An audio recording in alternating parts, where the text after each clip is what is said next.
Testing, testing. Hello, hello. Welcome, everybody. Hope you're doing well tonight. Hope you've had a great week and a great weekend and all that. And if you're taking off tomorrow as well for the holiday, I hope you have a great holiday also. Tonight we are going to be talking a little bit more about Sasuke versus Deidara. Let's see. Last time we got until about the halfway-ish point in the fight. So really tonight we're just going to be picking up from where we left off, going through the fight, talking about the tactics, the dynamics, what they all reveal about the characters themselves. This was partially inspired by a debate that happened on Sage of Thick Calves' server channel. Not exactly sure what the right term for it is, but it was a debate tournament that he hosted, and it was a debate between, I'm trying to get the names right, I think it was Westbound versus Llama on... It was specifically on Conan versus Deidara, which is an interesting matchup for sure. So first of all, shout outs to those debaters for engaging in an interesting topic that we don't see all that often. But what was interesting was, as a part of that debate, I'm actually going to pull it up here while we're getting ready, was, a scaling chain that was presented. And that scaling chain included, for example, Sasuke over, was it like Deidara over CS2 Sasuke? And there were some other things in that. So, well, got a little distracted, just a tiny bit distracted, because while I was looking for Sage's channel, this came up. So I think we found Sage's alt over here. I just wasn't expecting that. So already off to a good start. No, but it's on Sage's channel. I think it was under the live section, and it would have been this one over here, right? Yep, so that's what we were talking about last time. Feel free to check the video out. Obviously, support the debaters, listen to their arguments in context. We're not going to be talking too much about their actual, like breaking down the debate or anything like that tonight.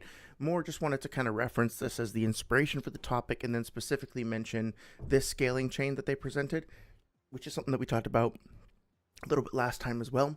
So the scaling chain that Westbound presented was Deidara over CM2 Sasuke, so that's Curse State or Curse Mark 2 Sasuke, over Taka Sasuke, which is relatively equivalent to B, relatively equivalent to KCM1 Naruto, etc., etc. So I had some initial sort of visceral disagreement with some of that stuff, but specifically I was really interested in the assumptions, or at least the interpretations of the Sasuke versus Deidara, because there's moments in this fight where one of the characters will seem to have the advantage over the other, but there's also moments where the opposite seems to be true. Their dynamic, their back and forth, the way that their jutsu interact with one another. I think this is one of the better fights in the series. Maybe not for overall emotional impact or plot relevance or whatever, but just in terms of like the tactics being used, the surprises, the tension and release between these two characters. It's really great. So yep, this is just an opportunity for us to continue talking about that. Of course, as always, more than happy to jump around to other topics. I did read the Itachi novels over the past week. They're not bad, and they're certainly not long. I think both of them together are something like 300 words, and it's like, it feels a little bit like an like a fucking assignment, at school that you don't really want to write, where it's 300 pages, but I mean, like, it's like double spaced and like indented a lot, and so it's like, big text, lots of spacing in the margins. So what I'm trying to say is that they're fun, and I'll talk about them a little bit, but also very easy to get through. It didn't take me that long at all, and I'm not a very fast reader, so if you're interested in Itachi as a character, or you're curious about the timeline of events that led up to him, like splitting from the village and all that, I'd say check them out. They are both available in English, an official English publication translation or whatever. The first one is Daylight, Itachi Dark, or like Bright Book of Daylight. The second one is Itachi Dark Book of Midnight, or something like that.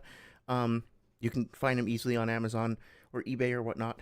Yeah, they're decent, and they are like, there's a blurb in the end of the second book that confirms that they were written not only like chronologically in the real world after the series ended, because it mentions like Kaguya being sealed and stuff like that, but also specifically the perspective of the books is with like end of series knowledge, if that makes sense. So you get some more details about like how Sasuke met Obito that are being written from the perspective of already knowing how things resolve with Kaguya. So um, without getting into too much of that just yet, let me check up on chat. I see Saria has said to go through your daily cleansing ritual in anticipation of the stream. Welcome. Hope you're doing well. Hope. Oh, I actually took some time, by the way, Saria, before I forget, to watch a little bit of Korra. I've only seen 2 episodes of season 2, but if you're still in the mood for some Korra talk later on, I think I identified a little bit more clearly one of my objections from last time. But I'm also siding with her a little bit more for other reasons. So I'm kind of getting a bit more nuanced view, I think. Be curious to hear what you have to say. Late because you were out on a date. It was wonderful. I love her. All we did was sit at a park for a few hours. Oh, that's wonderful. I'm really glad. Presumably with your partner, right? But my partner and I also, yesterday we went out to we just kind of went out and took the dog out on a like hour-long walk, and it was about an hour in the car round trip, and then we just kind of like hung out and talked and just existed near each other. I don't really celebrate Valentine's Day, like make a big thing out of it. Both of us are a little too anti-commercial, cynical, like edgy for that, I guess. But, you know, the fact that we love each other and can just exist around each other, and that in and of itself, just like taking some time, carving out some time to just like put our screens away and just focus on each other for a little bit. It was really nice. I'm glad that you had an opportunity to connect with a loved one. It's very important, and sometimes I'm guilty of this, of sometimes forgetting to just slow the fuck down and focus in on like the important things like that around me. So kudos to you.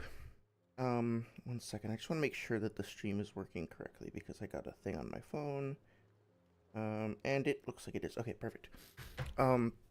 Speaking of Sage, oh, hey, how about No? How are you doing? Hope you're doing well. I wanted to say, by the way, I hope I didn't come across as like, I have this vague feeling of awkwardness about talking about science related stuff last time. I don't even know if I'm misremembering anything, but like just wanted to check in. I think it's really cool that you pursued a degree in, you said microbiology, right? And I would generally be, or you say, oh, actually see the chat log here, it says a master's in microbiology. I would be happy to learn more about that if you would like, also no pressure.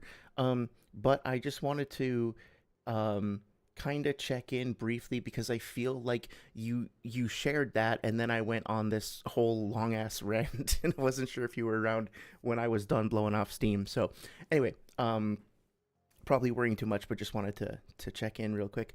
How about No says, speaking of Sage, he's now posted 2 videos in a row that use AI writing pretty blatantly. That is a shame.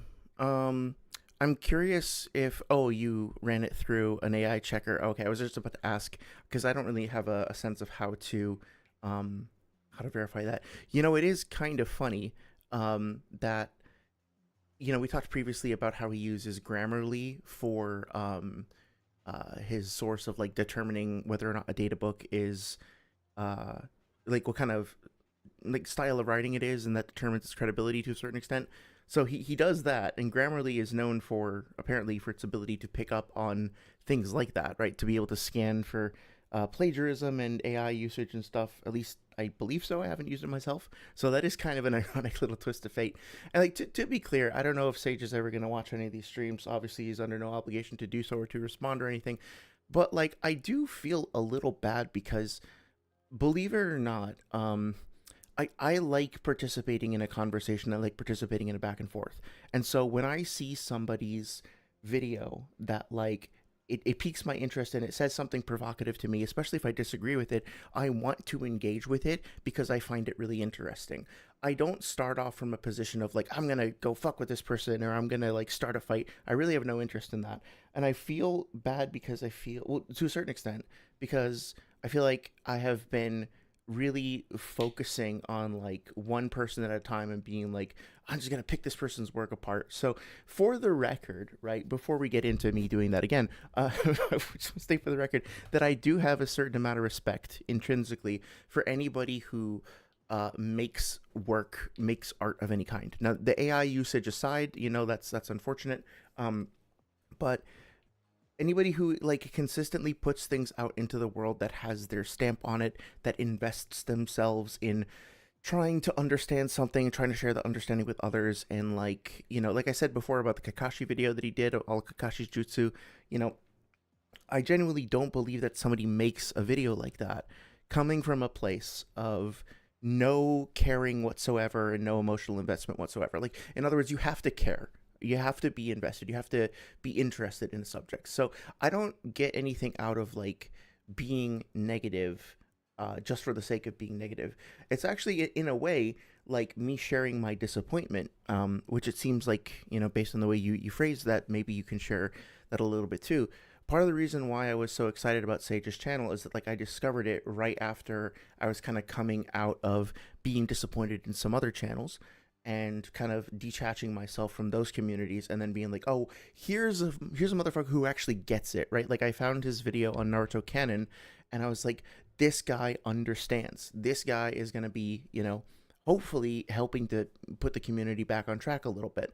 And given that he had shout outs from people like Six and I think maybe TG and a couple other people, like I kept hearing this name around the community, I was like, okay, cool. Like I'm stoked about this, right? This is awesome. And then it was just a series of, frankly, like disappointments, but also, which I've talked about before, some of the language, some of the tactics being used, I find like, frankly, reprehensible. Like the way that you engage with, if you engage with people in a way that not only like betrays your own lack of curiosity in something, but actively spreads misinformation and like discourages other people or mocks other people who want to understand something more deeply, that to me is like deeply problematic. So I'm upset and I'm venting my frustration and trying to create my own stuff to share how I feel, not out of a desire to be belligerent and be shitty or be disrespectful of the effort invested in the work, but to be like, hey, can we keep the effort? Can we keep the positivity? Can we keep the proactive communication and like stuff like that, but jettison all of this other bullshit because it's just holding us all back? It's just unfortunate. It's frankly like unkind and just, yeah, that's, I hope that comes across. I feel like probably lately it hasn't been because I've been just pissed with stuff in general, but yeah. Anyway, with that being said, I now give myself full license to be an asshole for the rest of the stream. Half and half. Let's see. You ran it through the AI filter. Anyway, got the raws for the fight and all that. Already checked out some stuff ahead of time. Thank you so much. Again, like, I really appreciate the context for the language being used, and I've always appreciated the way that you bring your perspective and share your thoughts. Out of curiosity, are you a native Japanese speaker? Have you like studied it for fun or for passion, so to speak?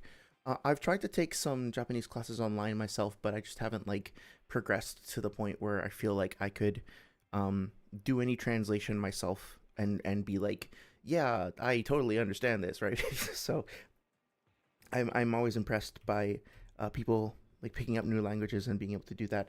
And of course, if you have any perspective to share on that whatsoever, it's deeply appreciated because it just helps everybody understand better, right? So thank you for that. Saria says, you don't know if those are to be trusted. They'll even say random blue sky posts that are obviously not AI or AI. Yeah, like I will not really make a judgment because I I haven't seen the videos and I don't really want to judge anybody based on what I haven't seen. And also, like, if you can't confirm something like that, I would rather just assume that it was false and be proven wrong later and be naive than the other way around. But I do remember trying this out a couple of times, and it's weird, right? Like, I remember watching, let's just say, a Kakuzu versus Pain video, and then I went to ChatGPT and typed in, hey, tell me why Kakuzu beats Pain. And pretty much the exact script of the video came up. Like, it was like 99% accurate. But then the question arises, okay, does that mean that that person used ChatGPT to make that script? Or is it like ChatGPT actually might have sourced some of its data even from that video or for other videos and like other Reddit posts or community posts on like character stats and profiles wiki or whatever? Like, is it are we putting the cart before the horse? If you're using a tool that specifically scans for AI use in general, as opposed to like just this information on the specific topic, that might be different. But I at least don't really feel qualified to make that determination. I would hope that that's not the case. But it's not really like I don't really feel like I should probably comment on that before I educate myself some more. Let's see. How about No says, I would give more so a benefit for the doubt if I wasn't for it being very noticeably different. Oh, well, okay. You kind of beat me to the punch there. Usual wording things in a way that no person who's watched the series would. Yeah, that's kind of unfortunate. I mean, I feel like to give Sage some credit, like he's built a community. He has thousands of followers. He has hundreds of videos and, dozens, if not probably more like dozens of hours of content. Why not leverage that to just do something you're passionate about as opposed to just like, I don't know, churning stuff out like that? But it's weird to me. But again, like I want to reserve judgment because it's not really fair of me to comment without having to do my own research. But I respect your opinions on it, and I also respect just being adverse to AI in general. I mean, in my industry, I suspect that within the next 5 or 10 years, there's going to be a massive upheaval that's probably already well in on the way to happening when it comes to AI. Like artists, in particular, concept artists, are already kind of getting shuffled around. There are some studios like Sandfall and Larian who have made a couple of like oopsies about AI, but then have come out and been like, oh, actually, no, we're gonna take a firmer stance on like not using it. And here's the thing, like, so one of the things that I've had to do for my career is build what are called sound propagation volumes. Basically, if you go into a 3D level in a game, right, there needs to be a concept of like if like there's something making a sound in a room that's next to you and there's a wall between you and that thing, and there's like no flow, like open areas between you and the other space, obviously like the sound should be muffled, right? It should sound like that. But then if you break the wall down or if you open a door, the sound has to open up and become unmuffled. And conversely, if you I don't know, like opening doors and windows and stuff like that, if you're in a little small space, a cramped room versus a big cathedral, the sound needs to change. The way that it propagates around the space changes and reflects off of walls and stuff like that. And so up until now, the only way to really do that, there's been two ways. One has been to use like a CPU intensive process where basically you constantly send out rays. So you like do line traces. You draw lines constantly between the thing that's making the sound and the player, and you calculate the angles of intersection between like the open doors and windows and stuff like that. And that's fine if it's like a single player game with not that much going on, but obviously like every additional player and every additional sound source needs to be calculated, like if not every frame, then relatively close to it in order to update correctly so the sound doesn't jitter or stutter. And so it becomes extremely like computationally expensive, not prohibitively in general, but to the point where like most game devs, like studios, aren't going to give you the budget for it. It's not like insane, but it's one of those things where audio usually gets the shaft compared to other teams in terms of how much budget they get for like how much CPU and memory they get to consume, and so they're probably just not going to be allowed to do that. The other way to do it is by building big ugly fucking boxes over everything, and this is the way they did it on The Witcher 3, which is a massive fucking game. So imagine like how long this takes, but basically you have to go into the game world and go into every single room and draw a 3D box around it. And if the room isn't box shaped, well then you have to use relatively primitive pun intended tools to kind of bisect and split and extrude these like three-dimensional cuboid things and make them kind of grossly fit the space. And it works really well, but it takes fucking forever. And then if the art team and the design team or anybody else does anything to change the level, anything to change the space, you have to redo it because those volumes are hand drawn. So you need to completely start over. And like spoiler alert, but up until the day after the game ships, people are going to be making changes.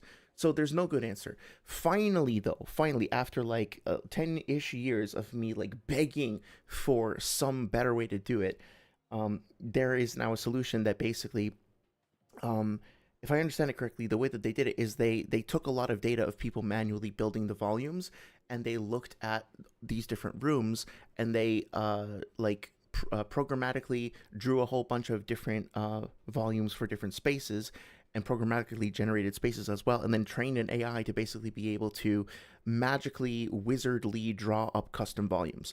And that will save countless hours of labor, of stupid, endless, useless, repetitive grunt labor. And that is AI just like saving like gray hairs growing on our head, so to speak, like saving years of stress off our lives. That being said, one of the first things I did when I got promoted out of QA was I spent like 3 or 4 months just drawing those fucking boxes.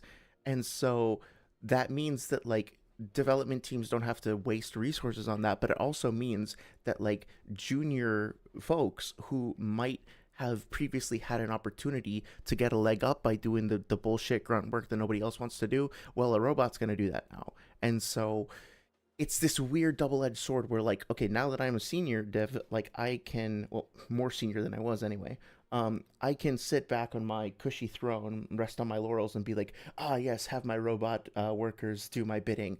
But like, really, as much as a pain of as and sorry, so and like I don't have to fucking worry about ever doing that shit again.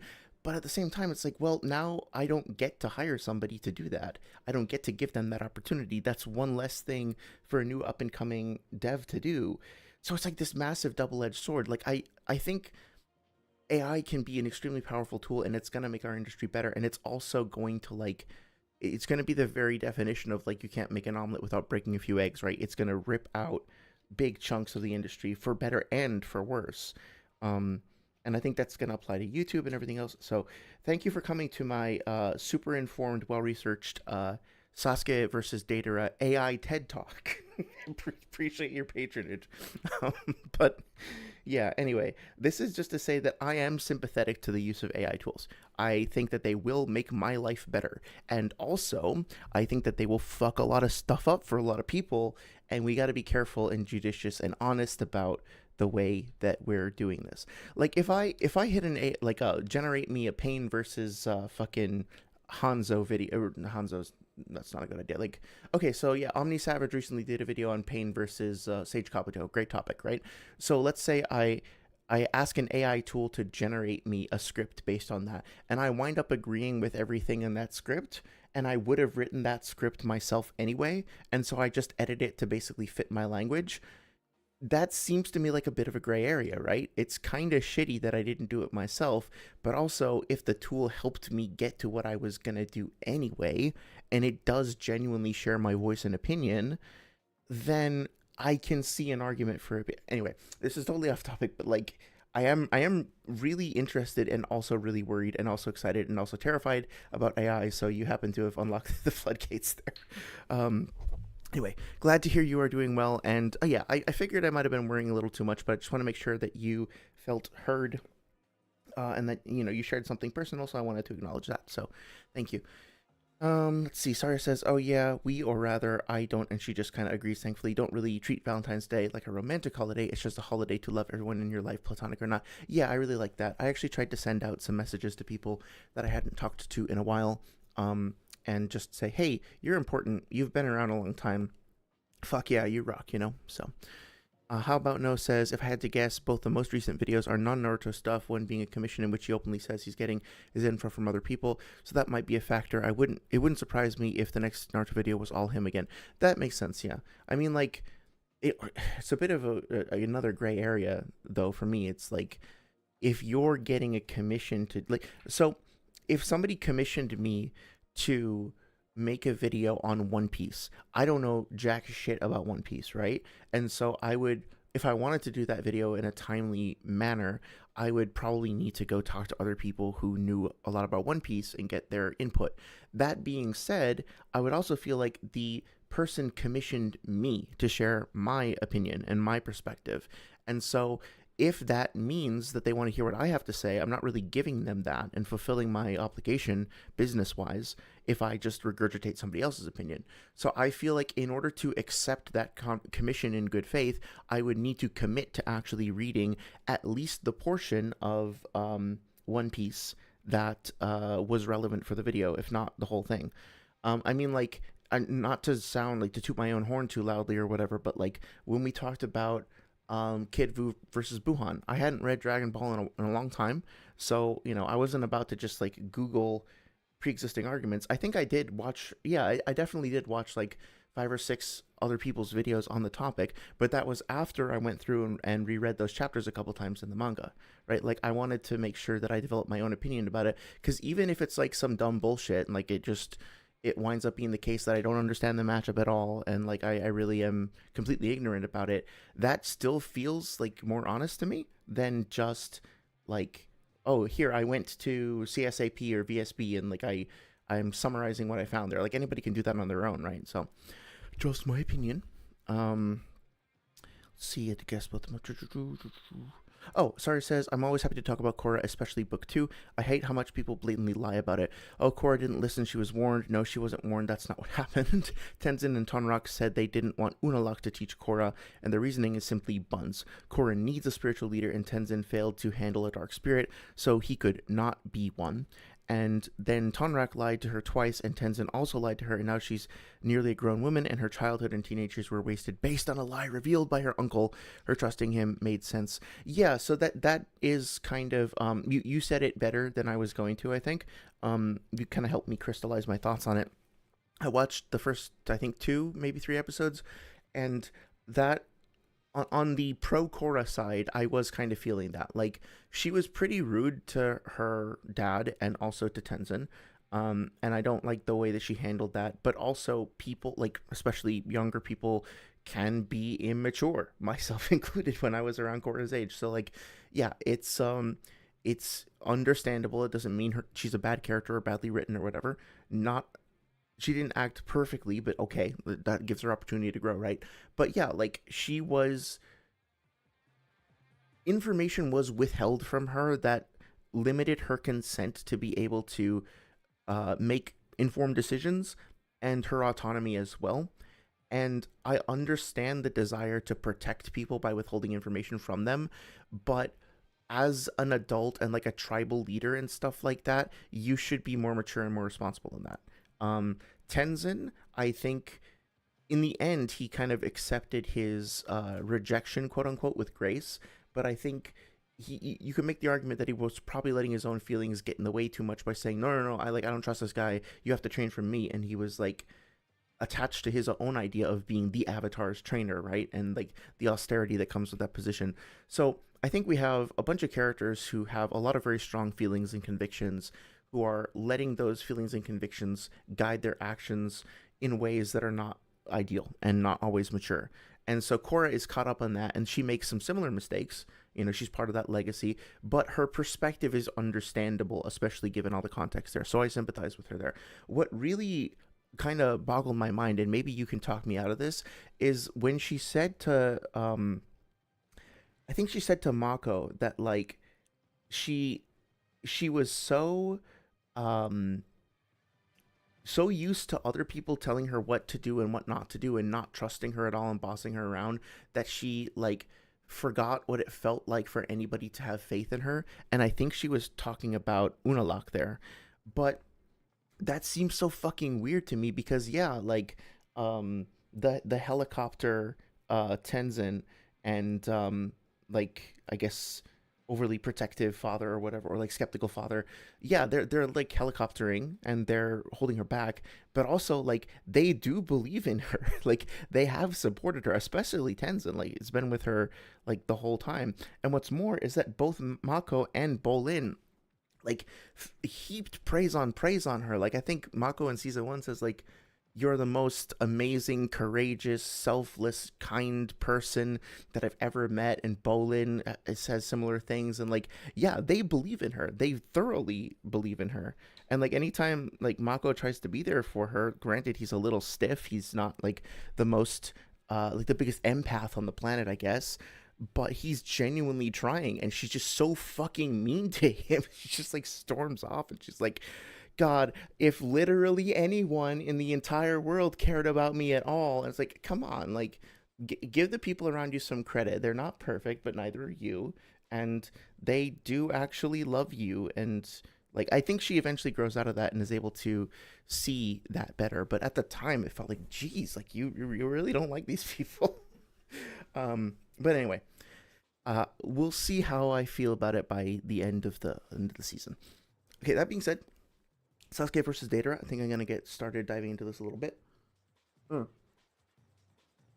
Actually, since we're doing general topics and catch up, I will say, in the ending. So, a couple of weeks ago, we responded to Sage's video on the data books, and I am working on a video. I'm almost done. I think I got like 2 or 3 more hours of editing to do. A little video on the translations for Kirin. Very excited to get that out there. Still working on the overall data book analysis video. That'll probably be another month out. But in the meantime, I got to make a couple little shorts that I think will be fun little projects. And the first one is going to be on Kirin and Kirin, however you pronounce it, and the translations of parts of that jutsu entry. And it ties back, of course, to how to use the Naruto data books, which is going to be my like current bugbear, so to speak.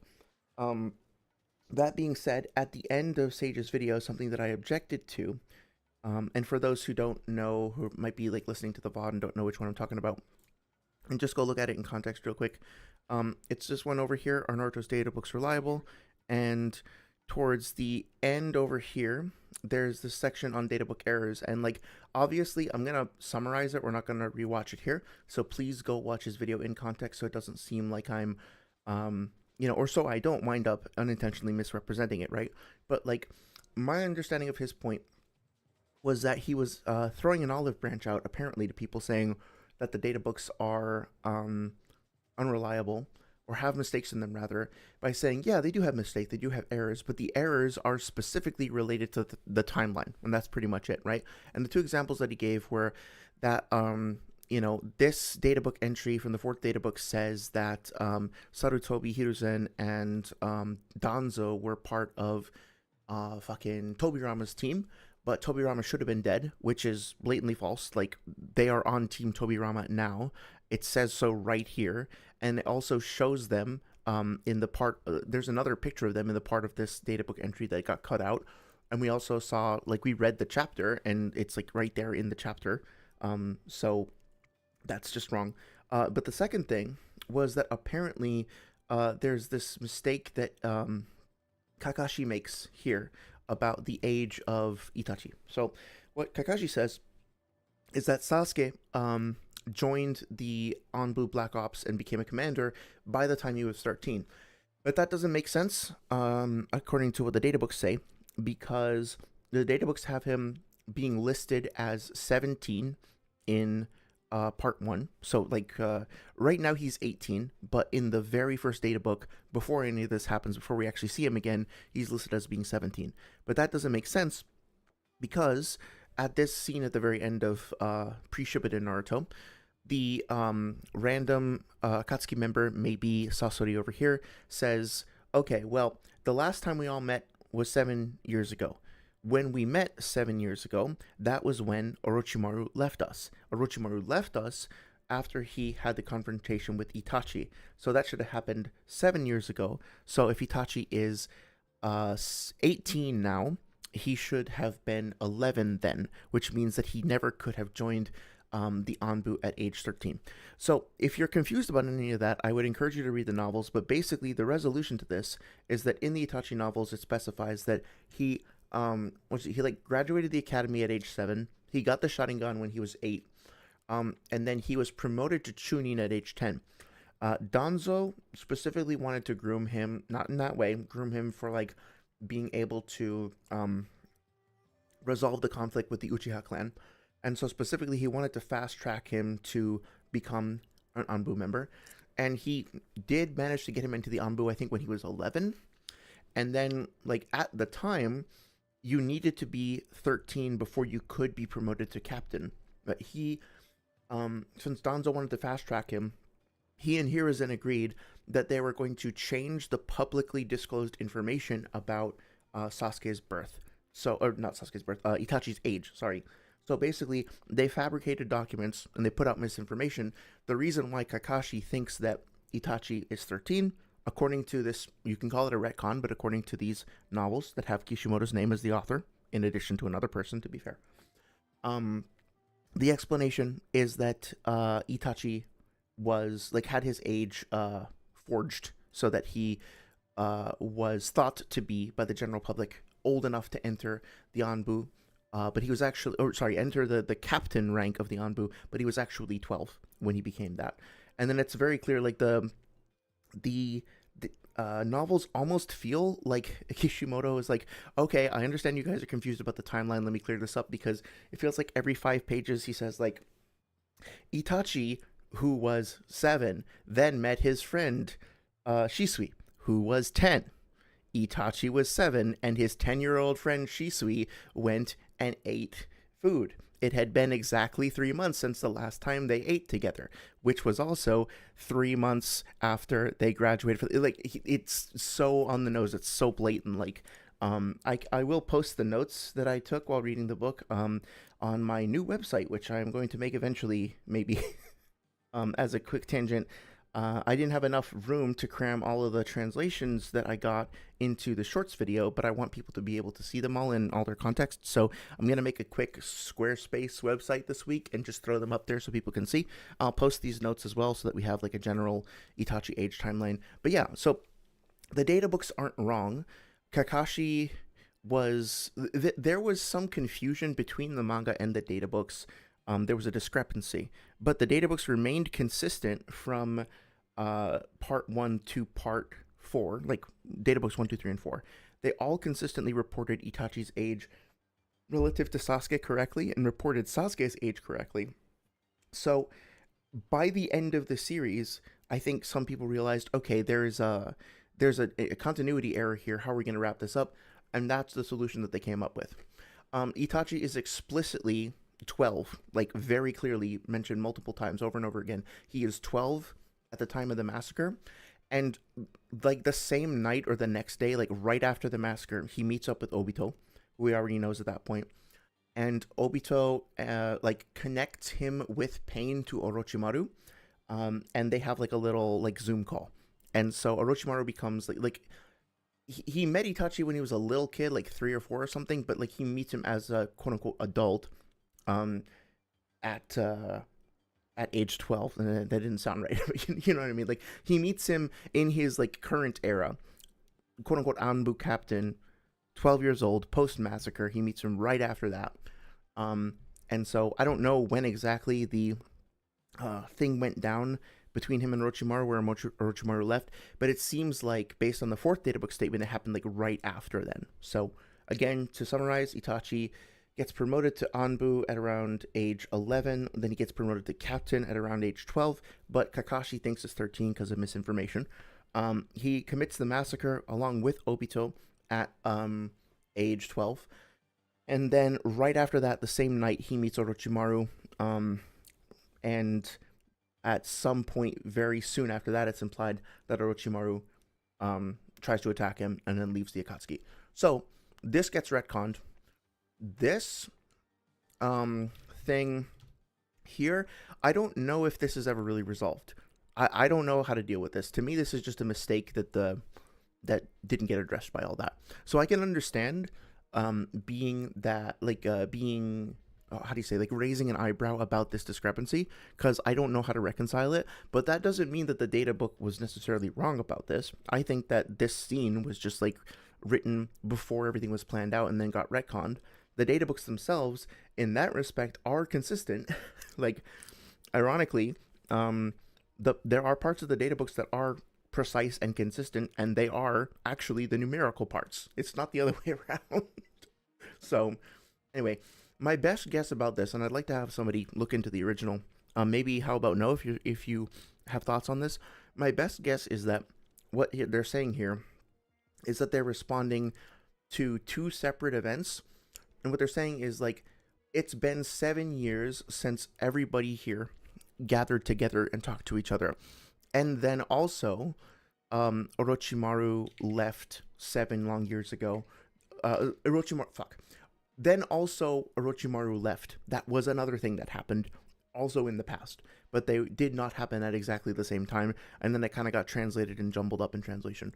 Oh, sweet. Yes, I think it is in chapter 240. Let me just get that for you real quick.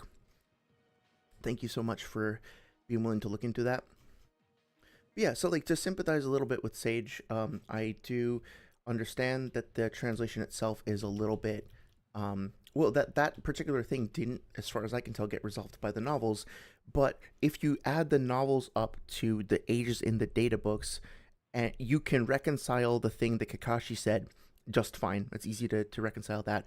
And then you can't reconcile this other statement as easily, but this can then be identified as the outlier, and that doesn't undermine the numerical accuracy of the data books, right? So yeah, so it's in chapter 238. It is near the end. It is the last chapter before the Obito Kakashi backstory.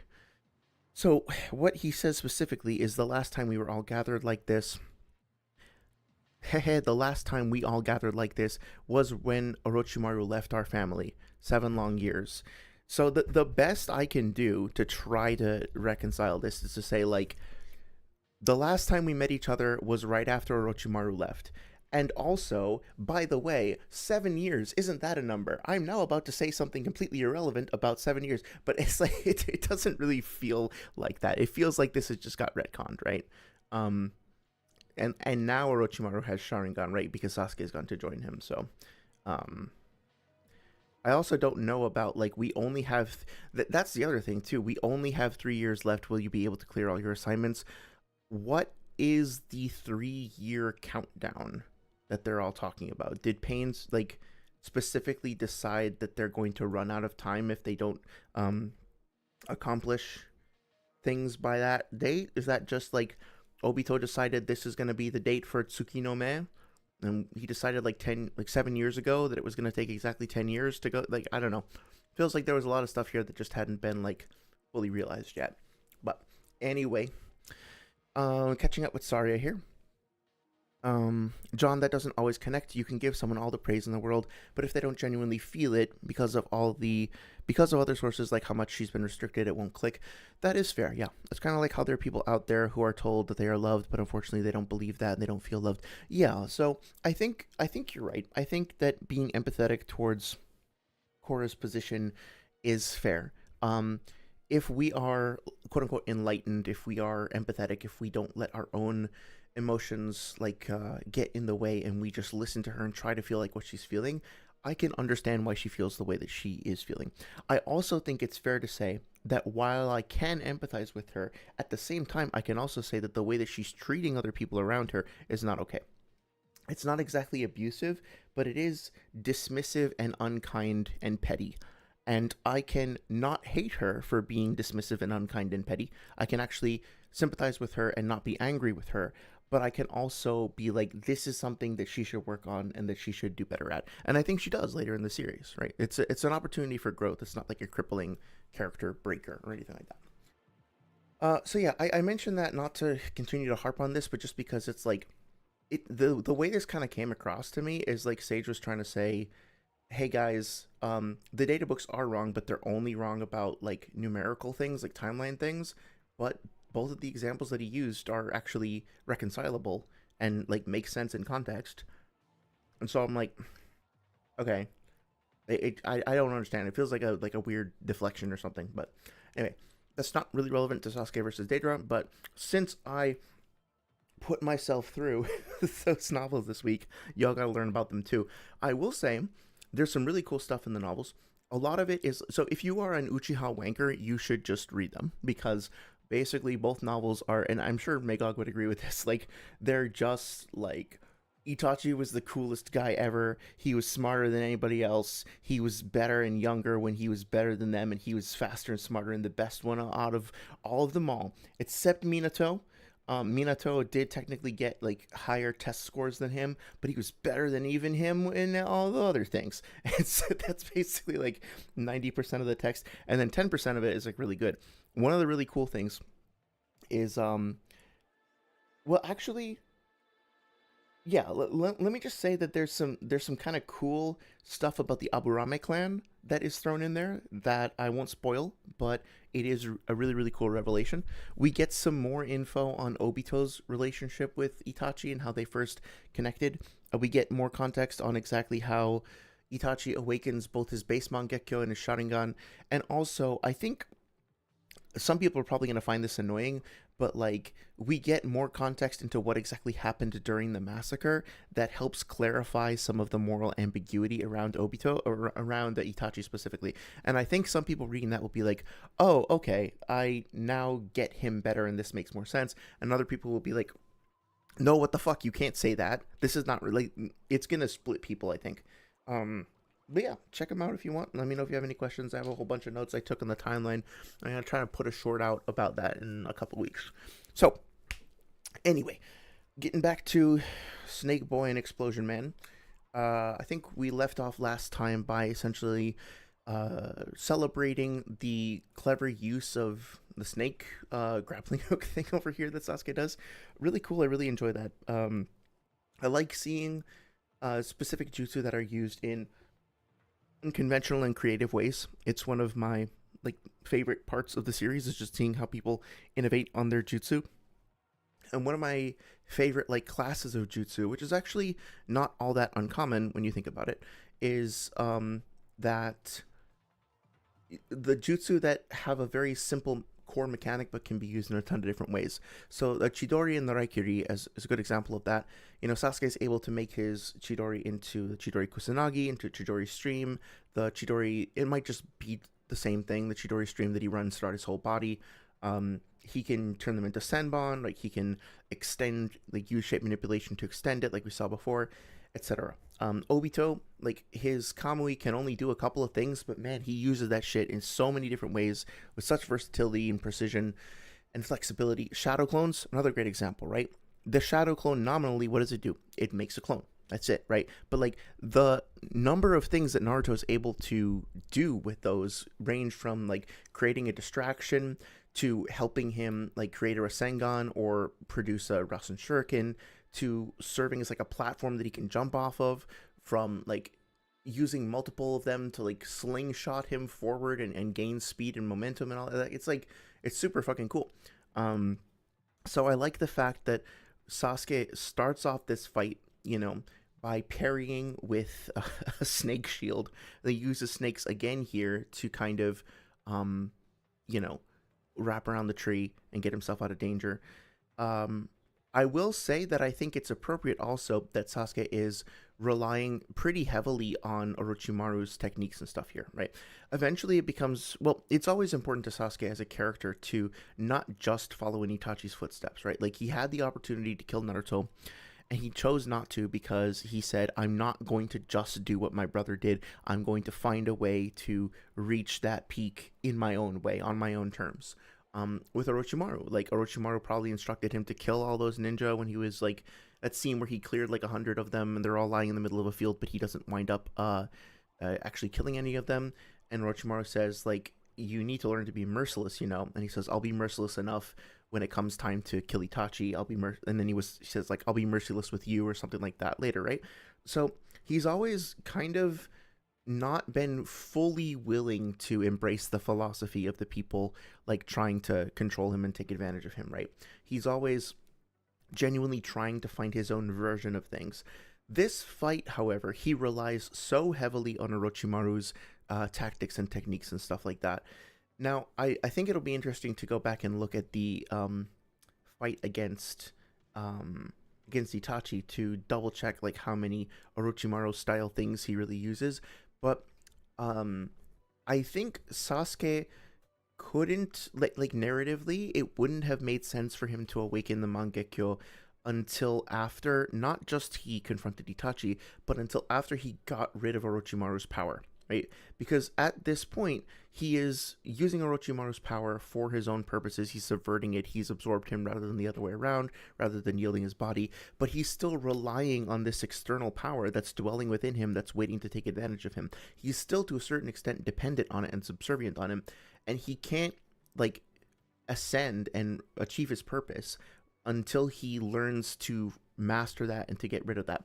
And as normal with, or as is frequently the case with Kishimoto and parallels in the series, there's a direct parallel there. While all this is happening, Naruto has a fight with Orochimaru as well, not that far before this, where he relies on the Four Tails power. Well, on Kurama's power, and he goes into Four Tails mode, rather, not the Four Tails.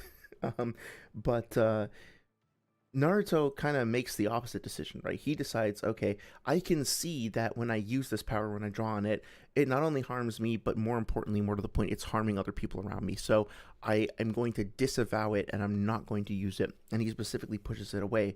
Whereas Sasuke tries to dominate it and assimilate it, but ultimately it's always there, kind of lurking within him, waiting for the opportunity to take control, just like with Kurama inside Naruto before he befriends him. So Sasuke, kind of pursues this consistent path of isolation and decides, like, with Itachi's help, he separates himself from Orochimaru and then becomes his own entity. Whereas Naruto, always defining himself through connections and through friendships and collaborations and stuff, he instead learns to harmonize with this synergistic partner that he has. So it's interesting that Kishimoto, I think, does a really good job of creating parallels, but not just having them do the same thing or even just the inverted thing, but having each version of this journey kind of comment on the other version, if that makes sense. So yeah, I think that's pretty cool.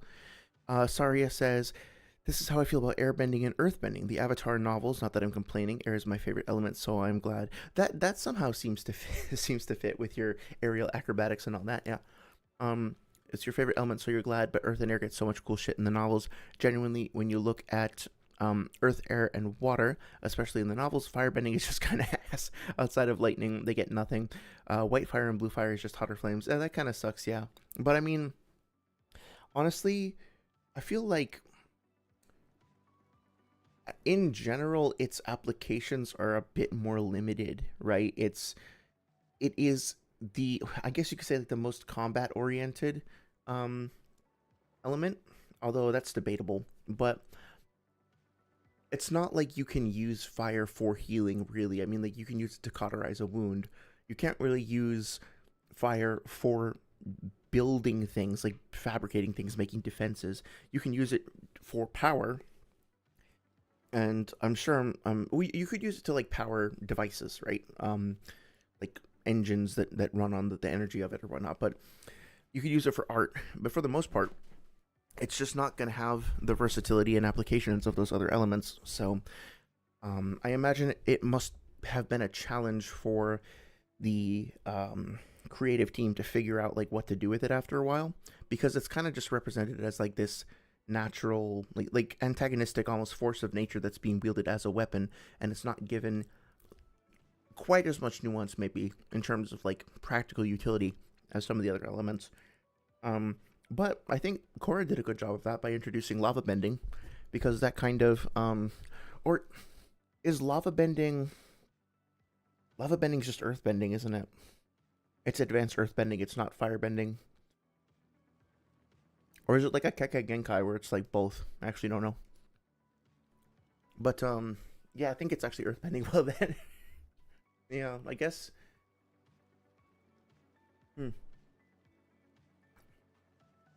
I mean, I guess, like, you can use the fire tornado stuff to fly around. Yeah, okay, so it's earthbending. Yeah, I thought so.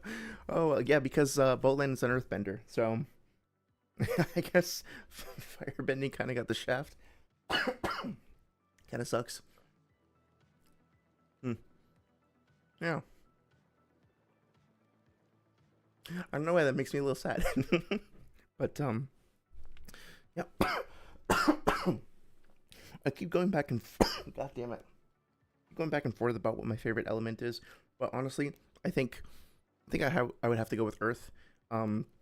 just because like I like the idea of being like a big, solid, sturdy, dependable like the characters that I empathize most with in terms of like my own personality are probably like Bolin and Naga and Appa. Like just a big cuddly guy who can be in like an obstruction to bad stuff and around for I don't even know how to describe it. But like I guess I see myself as like a slightly more athletic Snorlax slash Appa character who basically is just kind of there to help or to hang out, you know. And so Earth seems like I know Appa is like air oriented, obviously, but I think I could probably be more helpful by like building things and making fortresses, like making defenses and just like moving stuff around, helping people carry stuff. Like in Encanto, I would want to be. There's a random reference I know, but I saw this recently. I would want to be the sister who sings "Under Pressure, No Pressure," whatever it is. Like I would just want to be like the big goofy like pack mule that that helps people schlep stuff around. You know, I feel like Earthbending would probably be the best for that. Oh, interesting. Okay, so I see the last time we were all gathered together like this 7 years ago when Orochimaru left the organization. Well, first of all, thank you for sharing that. I appreciate that. And that does indeed seem to be consistent with the English translation, right? So they're literally saying, hey, it's been 7 years since the last time we saw each other. And the last time we saw each other was specifically when Orochimaru left the organization. But, I mean, that that doesn't make any sense because that doesn't make any sense with the timeline that comes later, right? Because uh yeah, Sasuke was 7 at the time of the massacre, Itachi was 12. That age gap is like maintained consistently throughout the whole series. By the time we get to part 1, um Orochimaru has already left Akatsuki, and Sasuke is 12, so 5 years passed. So that doesn't make any sense. That's a retcon. Okay, appreciate that. I wonder why he decided to go that route. But well, both Orochimaru and Kishimoto actually. But yeah, we know why Orochimaru left, but he probably could have just stuck around. Oh right, well no, he had like quote unquote Sasori and Kabuto, like that whole double cross network that he was getting information from anyway. So I guess he just didn't need the Akatsuki anymore after that. And take a quick snack break. I'll be back in like 30 seconds.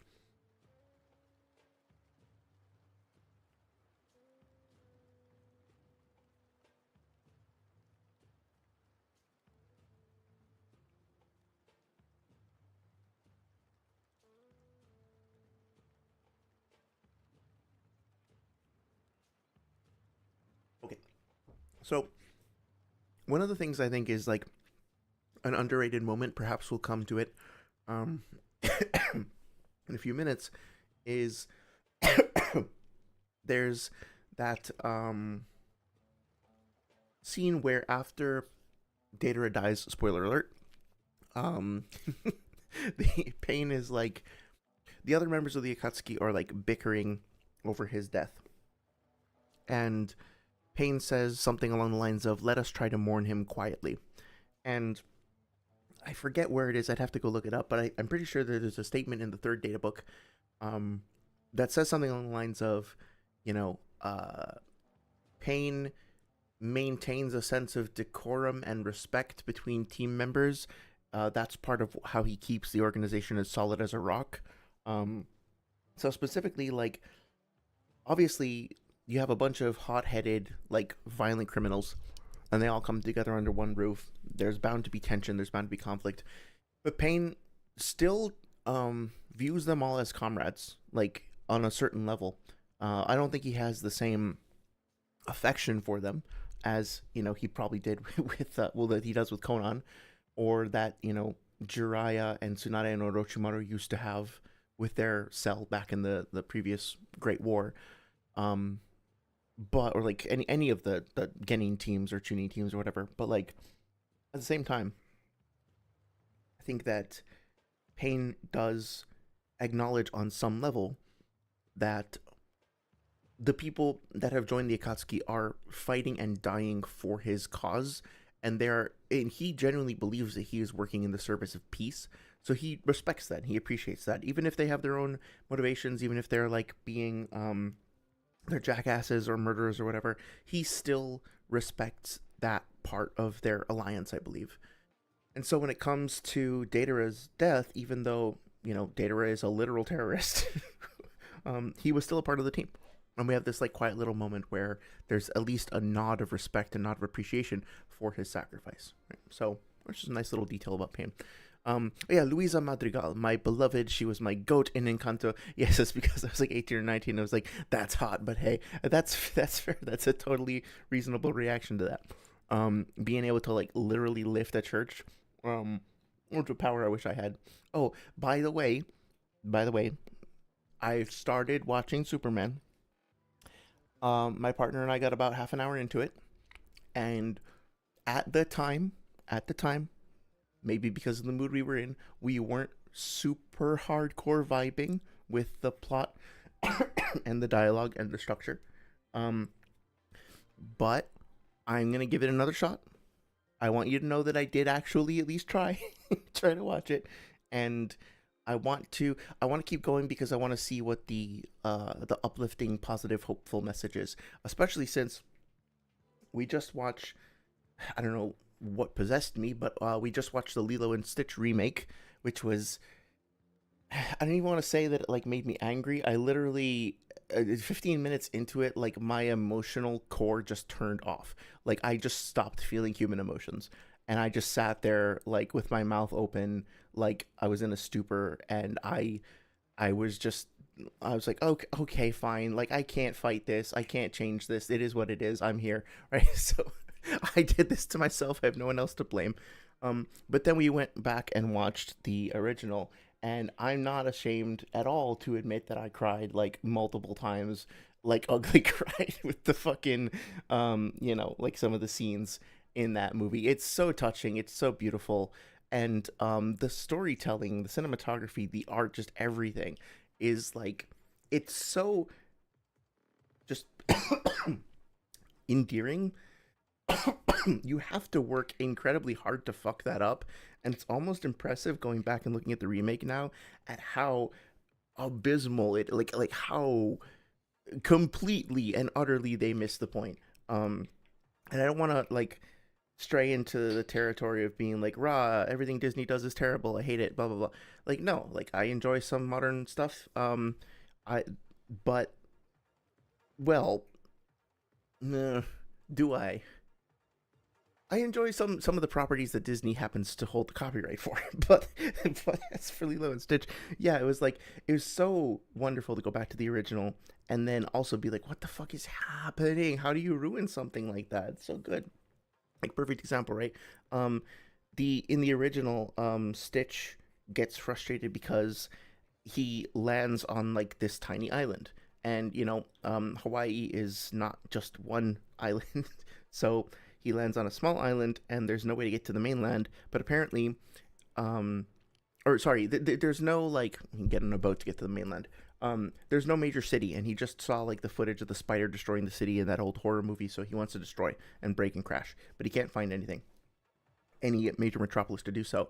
But for some reason, they set the main they set the remake near Honolulu, I believe, and as a result, like they wanted to do that so they could show off like the Disney owned like resorts there, which by the way are like apparently causing or have caused the price of rent to go up and like gentrified the area or whatever you want to call it, and basically made it harder for locals to live there.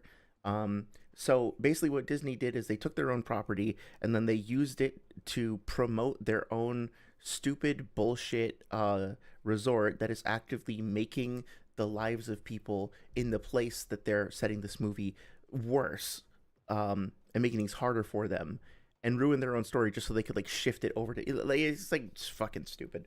But I really like the original, and if anybody wants like a heartwarming, heartfelt, and genuinely really fucking funny movie. Highly recommend it.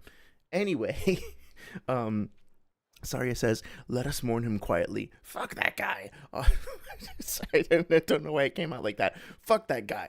All right, this is why I said we shouldn't hire Jerry. Jerry's always fucking things up for everybody else. I feel like Hedon is literally that, right? Like before he died, he was like, "I literally don't care about any of you or any of your philosophies. I'm only here to rep Joshine. Joshine for life. Joshine is my ride or die. All you posers can suck it." It's just like, okay. But yeah, did we talk about this last time? So this is one of the things about the data books as well, is that I think I think it was in the data book. It clarifies that the cult of Jashin, that fucking Deidara is basically an experiment that was the only successful not Deidara, I'm sorry, Hedon. Hedon was the result of experimentation by this cult, and he was the only successful experiment. So basically, it's called into question whether Jashin is actually a god at all. And my interpretation is actually that Hedon is deluded. He was subjected to some torture and some experimentations, kind of like Yamato was with Orochimaru and Hashirama cells, and basically like he his way of surviving that was by developing an internal faith of the cult that produced him. But he actually, what literally happened is that he just developed this jutsu that's probably like a Kekkei Genkai, or something like the equivalent of a Kekkei Genkai Hijutsu, something like that, where his resurrection, his immortality, his stuff like that, that's just his own ability, right? It's his own ability that he got from a result of that weird experimentation. Now, of course, this is open to interpretation. Jashin might actually be a real literal deity that exists somewhere in the Naruto pantheon, but it seems more to me like we're supposed to view him as like a almost tragic byproduct of weird like religious scientific experimentation that produced this like walking monster, and his abilities are his own. They're not like Jashin blessing him or whatever. Not really. And that adds an interesting layer to his character, I think. Sorry. Trying to do that silly voice just like hit something in my throat. You gotta watch that. Okay. Also, random thoughts. Sometimes I sit and think about how terrifying it must have been for the Fire Nation of Book 3, because it's crazy if you put yourself in the story. Nobody knows what metal bending is. Toph invented it, so from their perspective, a little girl started tearing the metal off the walls. Like, who's going to believe that? That's traumatic. Yeah, that's fair. I mean, I think the series does a pretty good job overall of trying to humanize people from different nations and paint them in shades of gray, which is cool. And specifically for that, yeah, like, I mean, you've read, is it in the Promise that Toph has the metal bending academy, and like just getting people to like metal bend coins, that in and of itself is like a whole lengthy process. And so that's when people already know about it, let alone I was gonna say like Beifong, let alone ripping the stuff off the walls like that. Imagine how confused the like her captors must have been when they were like enclosed in that pseudo Iron Maiden, you know, when she broke out of her prison. Yep. Okay, so now we have Sasuke being confronted by Deidara. Obviously, it's I don't know exactly what's going on here, but you can see his arms are trembling. I don't know what these onomatopoeia are. I would be curious. I guess we could look in the English, like black and white. What are we on, 359? Nope, not that. Not the void.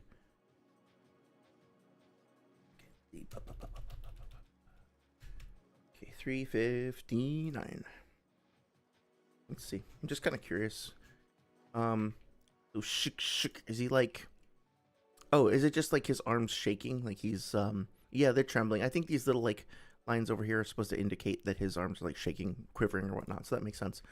I do like this kind of pseudo zoom in, right? And it's like it's something that's kind of hard to pull off in So I'm getting ahead of myself. So Kishimoto is like extremely inspired by cinema. If you read the blurbs at the beginning of the volume releases, he'll usually, or at the end, right? He'll usually share like a personal anecdote or story or whatever, and he tells the full story of how he first got Naruto into syndication, and is that the right term for it? Like into regular publication, got it accepted or whatever, and basically in the months and years leading up to that time, he obsessed over movies. And what he would do is he would like spend all of his free time and like his spare money going to the theater like all the time, just watching movies over and over again. He would rent, I think, like take out movies from the library or whatever, and he just like studied them excessively. And so he tries to use like filmmaking techniques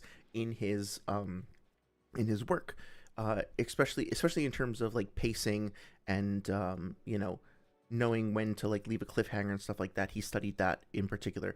But this sort of technique is something that's kind of hard to do. It feels like a very filmic technique, but it's also pretty hard to do in a movie or in a TV show without splitting the screen in half, which I think a lot of people would find kind of jarring in that setting, in that medium, or just going back and forth between like shot reverse shot, shot reverse shot. This is a really cool way, I think, of incorporating like filmmaking techniques, but also like still managing to harness the power of the manga medium in a way that doesn't break the flow and feels unique to manga. Like you can simultaneously keep both characters' faces in view while seeing them both zoom in to your face at the same time without it feeling like it's being broken, because these segmentations, the separations in the panel, are already a natural part of the medium, if that makes sense. And I think you could probably argue as well that, like, since we're seeing more of Sasuke, he's larger, he's more imposing, right? That he's kind of dominating the scene, and like being given more real estate than Deidara to kind of show his dominance. So there's a lot, I think, that goes kind of uncelebrated in Kishimoto's, at least among the power scaling community, because we're not paying attention to it, but in terms of the pacing and the sense of motion and timing and everything, and the way that like the frames are oriented, it's really quite impressive, and it really does speak to somebody who didn't just, as a creator, focus only on his own shit, on his own medium and his own technique or whatever, but studied the art of a lot of other people. I think as an artist, that just makes you stronger, right? There's little details, like he didn't have to have the snake's little head poking out like that, but he did. He took the time to put that there. And it makes sense, right? Cute. I don't know. I like it. Moving on. Saria says, apparently people think Toph is a lava bender because she teaches Sun how to lava bend, and it's like, dude, no, she's teaching him the same way Katara helped Aang better understand earth bending. If Toph were a fucking lava bender, we'd know, because she wouldn't shut up about it. Oh yeah, absolutely. I'm sure she would be extremely outwardly and vocally proud about that. So let's see. I like that Deidara has like his own private art appreciation time. That's pretty cute, actually. I like the fact also that Sasori like says he's full of energy, but he seems like the early death type, which is not untrue. But also, like we get a little bit we get an early I'm probably reading too much into this, but I think this particular comment actually like foreshadows their relationship quite nicely, right? Like he's saying that he's full of energy, so he's acknowledging something positive about him, but also like his whole thing is preserving himself indefinitely through his art, whereas Deidara is willing to go up in a big flash as long as it makes an artistic statement.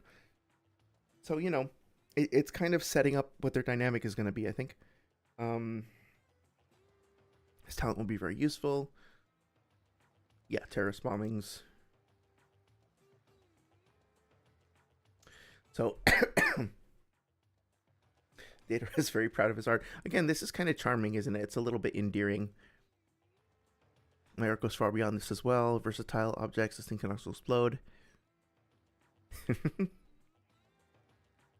I wonder about the symbolism here. Like, I feel like I've seen this particular kind of like mouth blep, for lack of a better phrasing, in like certain yokai, and so I wonder. And like Deidara, I think they're like so yeah, Deidarabochi is a type of.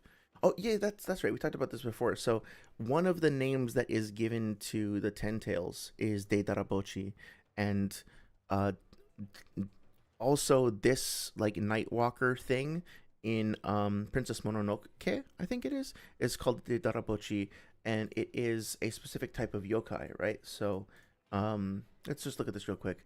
Gigantic yokai in Japanese mythology, said to pose as a mountain range when sleeping. Kind of interesting. So yeah, I don't want to get on too big of a tangent here, but I do wonder if it's like you know, like Kishimoto tends to draw a lot of inspiration from traditional, like from Shinto and from Japanese mythology and Buddhist iconography and stuff. So I wonder if the face slash tongue in the hand is meant to represent more than just like a convenience for how he produces his stuff. I wonder if it's a reference to something like that, especially with his name. Um, but of course, you know, Deidara is somebody who clearly has a lot to prove with his art. He clearly needs other people to acknowledge that. So, despite the fact that he, you know, is already displaying quite a versatile, you know, use of a relatively simple technique, you know, he manages to throw one of his little C1 spiderlings while also preparing the centipede over here. He's actively working to get the centipede ready while throwing this bomb while distracting Itachi. Comes up from under his feet. Obviously, this is all part of an illusion, right? It's all part of Itachi's plan. But still, this kind of shows that he. I don't know why people in the community kind of developed this idea that he was supposed to be an idiot or like he was like low IQ. I don't know. Maybe his intelligence score in the data books isn't particularly high, but as a fighter, he is pretty resourceful. He's creative. He's expressive. He's, you know, he specifically chose a creature here that has like a lengthy rope-like quality to it to bind Itachi with, and created a distraction in which to do so, right? So then we get this, the thumbnail from last time. What a beautiful shot. I love this. I don't know what this like lighting effect over here is. These sort of like diamond or like crystalline structures. But yeah, seeing Itachi kind of silhouetted against the light coming through here, you know, almost as if he is taking his place amongst one of these like fierce warriors. Oh, I can't believe I didn't notice this before. The Magatama behind the like of course, right? The Magatama behind these statues over here is clearly like a direct parallel with the Sharingan. And as a matter of fact, to skip ahead a little bit, but what the fuck?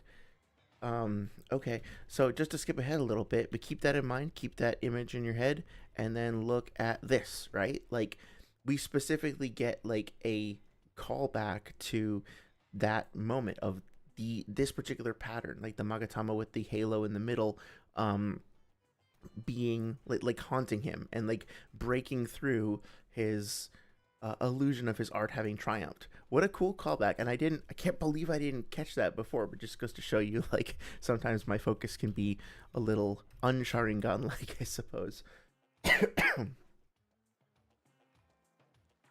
Pull yourself together, you're better than this. Your talent is absolute art, can't be beat. Okay, there we go. So let's pause here. Let me check on chat real quick. Deidara is the type of guy to tell you to appreciate the banana taped to a wall in the art museum. Yeah, I could see him doing that. But honestly, like, I don't know. I'm not qualified to speak about modern art, but I feel like there are people for whom that would resonate. There are people for whom, like, if you have an entirely white canvas and you just like put a single black dot somewhere on the canvas and you hang that up in an art gallery, it will draw a crowd and people will like stand there scratching their, like stroking their chin and being like, yes, I see.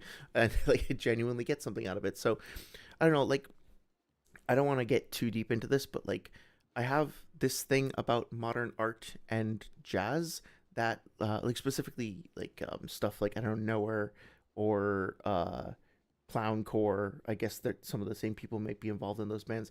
Like that specifically type of super fast, elaborate, solo heavy jazz, um, where I it kind of pisses me off because I feel like I don't have the proper knowledge and context to understand what it's really about.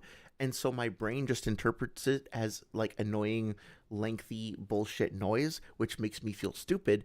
But I can't say that out loud because I can't let other people know about my insecurities. So what I wind up saying is, I don't like this because it's bad and it's pretentious. Or really, I'm just like, I don't get it because I haven't been like given the context for it. I haven't figured that out. Figured it out. Perfect example. I don't know if you've seen La La Land, but there's this scene where Ryan Gosling is like, I think he's with somebody else, and they're sitting at a cafe and they're listening to these people play jazz. And he does this thing where he's like listening to the musicians play, and he's like, "Oh, that there! Oh, I can't believe he did that! Oh, he went there! I didn't expect he was gonna go there! Oh, you can really tell like the soul's coming across in the music." And I'm listening to it, and it just sounds like a bunch of garbled nonsense to me. And I say that recognizing my own ignorance, right? I say that being like, fuck, I wish I could hear what he's hearing.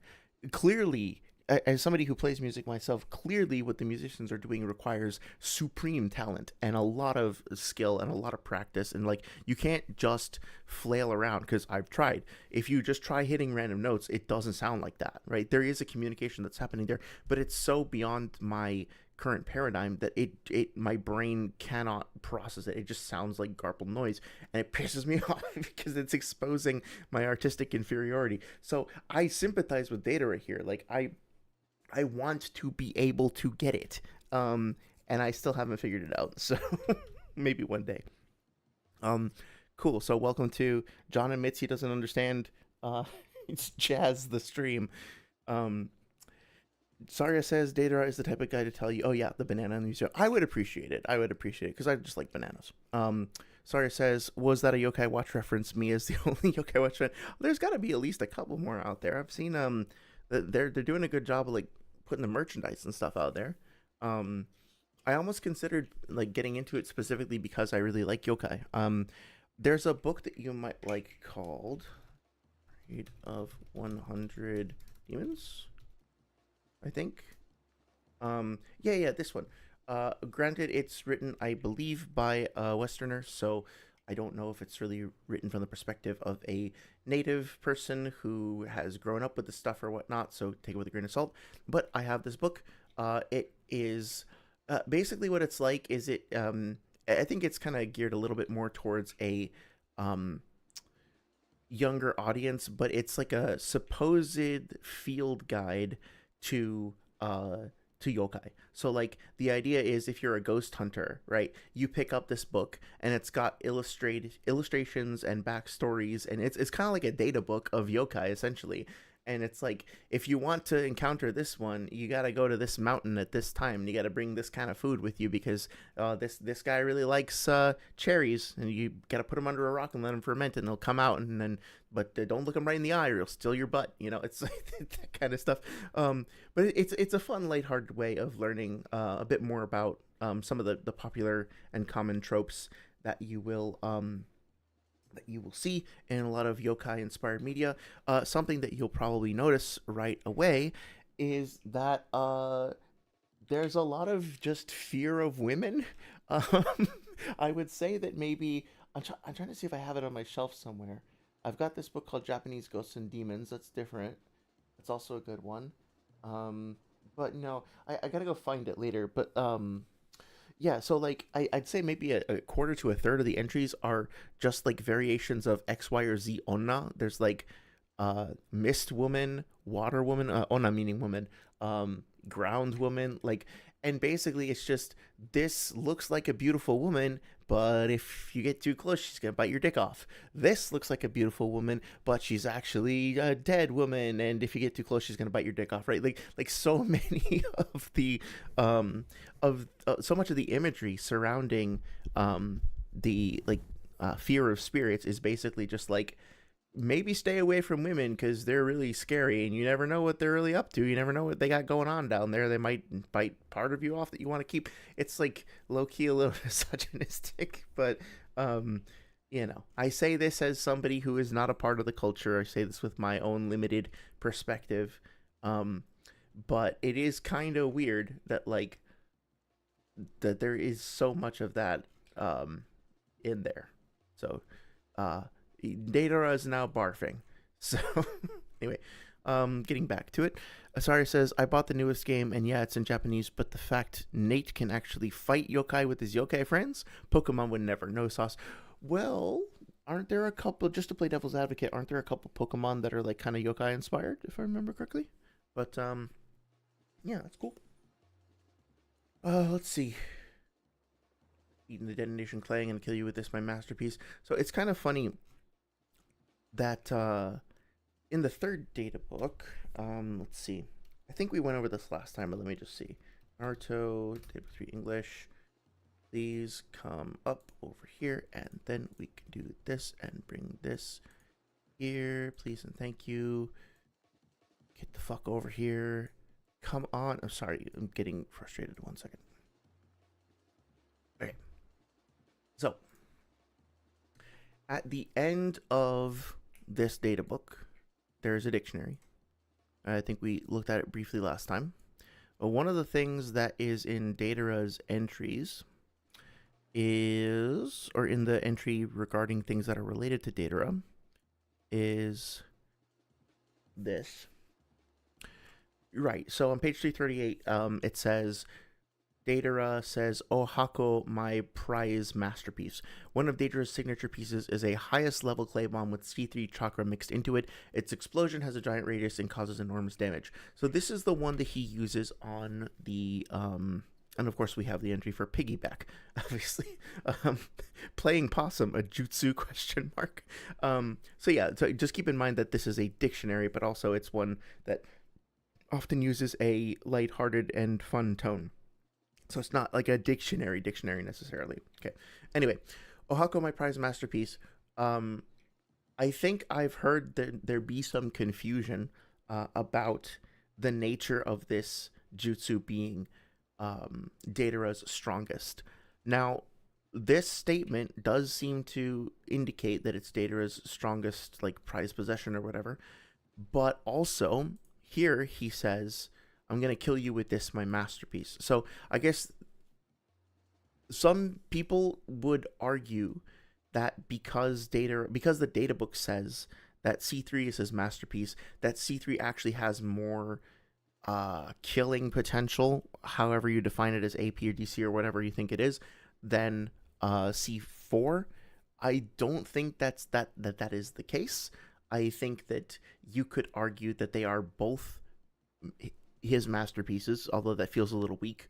Or you could argue that up until this point, C3 was his masterpiece, and that is what the data book is referring to specifically. But then after he uses that against Gaara, he then develops this and specifically now has a new masterpiece that is even better. But yeah, I don't know if people are still making this argument, but I wouldn't personally make the argument that C3 is better than C4 just because of that little statement. You really got to put everything into context and like look at what it actually does. In terms of explosion radius, I think C3 is arguably, I have to go and measure it, I guess, but like intuitively it feels like it's bigger. But so maybe you could argue that it has more DC, but I still think it's better to just like look at it in context and measure it as opposed to just taking like the point, as always, is like not to take things out of context and just assume like, oh, because I found this, it's automatically true, right? Like compare it against other statements, look for other corroborating facts, and put together, to be a little pretentious about it, put together the whole tapestry and see how everything fits. Let's see, Saria says, I mean, yeah, but how many times has a Pokemon trainer been allowed to step in and hit a Pokemon with the Pokebat to catch it themselves when their Pokemon faints? That's so funny that they actually just like walk up and smack the shit out of the quote-unquote Pokemon from their universe. That's kind of amazing. It could just be his favorite piece. Yeah, that's a good point too, right? Like maybe his other one has the highest destructive capacity, but this one is his actual like personal favorite or whatever. Excuse me.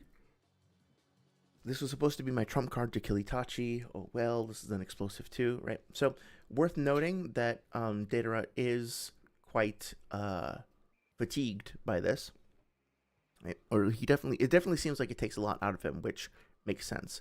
But also keep in mind that um, it makes me wonder, like, if Deidara put all of his so when we look at the explosion from the C0, it's pretty fucking big, right? It's probably the largest single explosion that we've seen in the series to date. I forget. No, I think we do see the Four Tails Biju Bomb before this. I think it's bigger than that.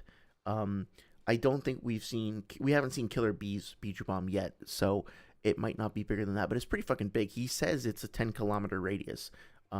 So I think, maybe that's not 100% accurate, but still pretty fucking big, right? Um, that obviously takes a shitload of chakra, and he's able to do so after already fighting pretty extensively, generating a big ass dragon, multiple birds, all those landmines that went all over the ground, and now he does this, and he's quite fatigued, and he's still able to do that massive explosion after all of this. So imagine Deidara decides to consolidate all of his clay and all of his chakra without killing himself, like basically holds off like by 5% or whatever, but he puts it all into just one explosive. What would his maximal DC output actually be? I think it might be I think it is demonstrably Biju Bomb level, right? Like, I think he's capable of producing an explosion like that without killing himself if he just focuses and consolidates his power, so to speak. Sorry says, I don't even remember why Sasuke fights Deidara TBH, and I'm fine not remembering because imagining that Deidara just happened to see each other and it led Deidara's death is so funny. Honestly, that's kind of it, right? We could go back and look, but Sasuke is essentially, he's on the hunt for Itachi, right? Like, he wants to find him. And so he happens to bump into this random Akatsuki member, and he's like, okay, you're gonna tell me where my brother is right now. I don't remember what Deidara and Toby were doing out here anyway. I think they were just, they had just recently gotten the Three Tails, right? They collected the Three Tails. Oh, I guess they were probably just wandering around doing their own shit. And but Obito also has this long-standing relationship with Itachi, and so he's probably interested in Sasuke, just inherently checking him out, measuring him, and he wants to use him for his own plans. So I think it is partially a coincidence, and they just decide to. Oh, wait a minute. Isn't there a scene though? Okay, hang on. Yeah, so this is in chapter 335. As good as new, so which is it, Sasuke or Nine Tails? Okay, so they do have a specific reason to go after Sasuke. Let's go and look at that together. I love this scene too, the cat granny. She gets her own entry in the third data book. Okay, so let's see.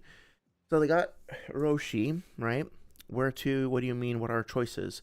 Nine Tails Jinchuriki led by Kakashi or Uchiha Sasuke? What about neither? We've achieved our objective, right? Which is to they got their quota. Are you kidding? I still owe Nine Tails Jinchuriki for the beating he gave me and Kakashi for taking my right arm, and I can't forgive Uchiha Sasuke either for denying me Orochimaru.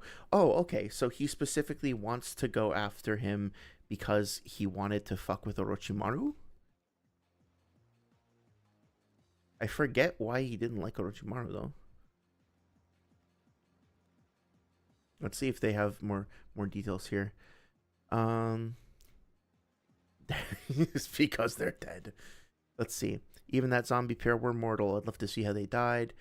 Oh yeah, see, look. So Kisame makes kind of a callous statement about them, and then Pain responds with, "Don't talk about your comrades that way," right? So he's pretty, he's still acting kind of respectful towards them. But of course, Toby, being the Joker that he is, let's just see. Respect your seniors. There's this air of how do you say, respect and reverence that Pain tries to cultivate, despite that these guys are acting like assholes. So let's see.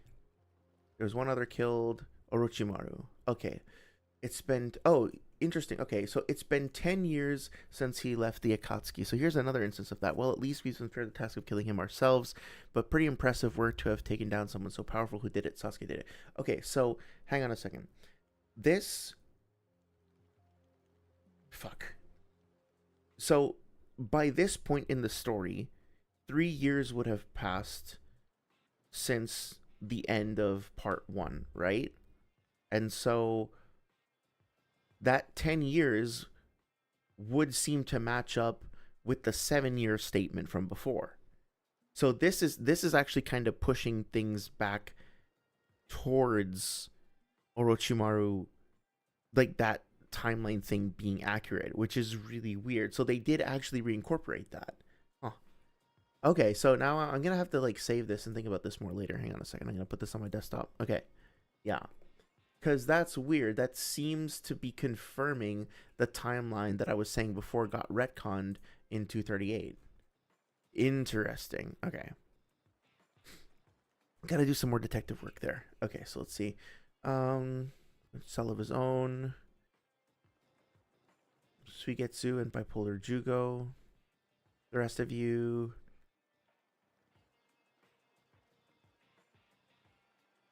Okay, so it doesn't say. Great. Wonderful. It doesn't say right here why Deidara doesn't like Orochimaru. I don't remember why that is. I guess for whatever reason in the past he had some conflict with him and he wanted to be the one to kill him. But wait a second. But they don't actually say why they're going after Sasuke though. Do they? I'm confused. I think I'm like talking myself in circles here. Yeah, they're not explicit about why they're going after Sasuke. I think I'm missing something.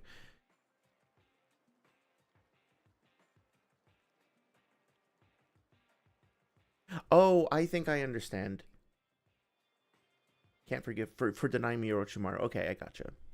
So Sasuke and Naruto are probably gonna bump into each other. So looking for one kind of involves looking for the other. But he wants to find Sasuke anyway because he wants to pay him back because he wanted to kill Orochimaru. Okay, weird. I don't fully understand this. Honestly, I'm going to have to think about this some more. I feel like I'm missing something and I keep talking around myself. So I'm going to go back to the fight. But hopefully that helps clarify a little bit.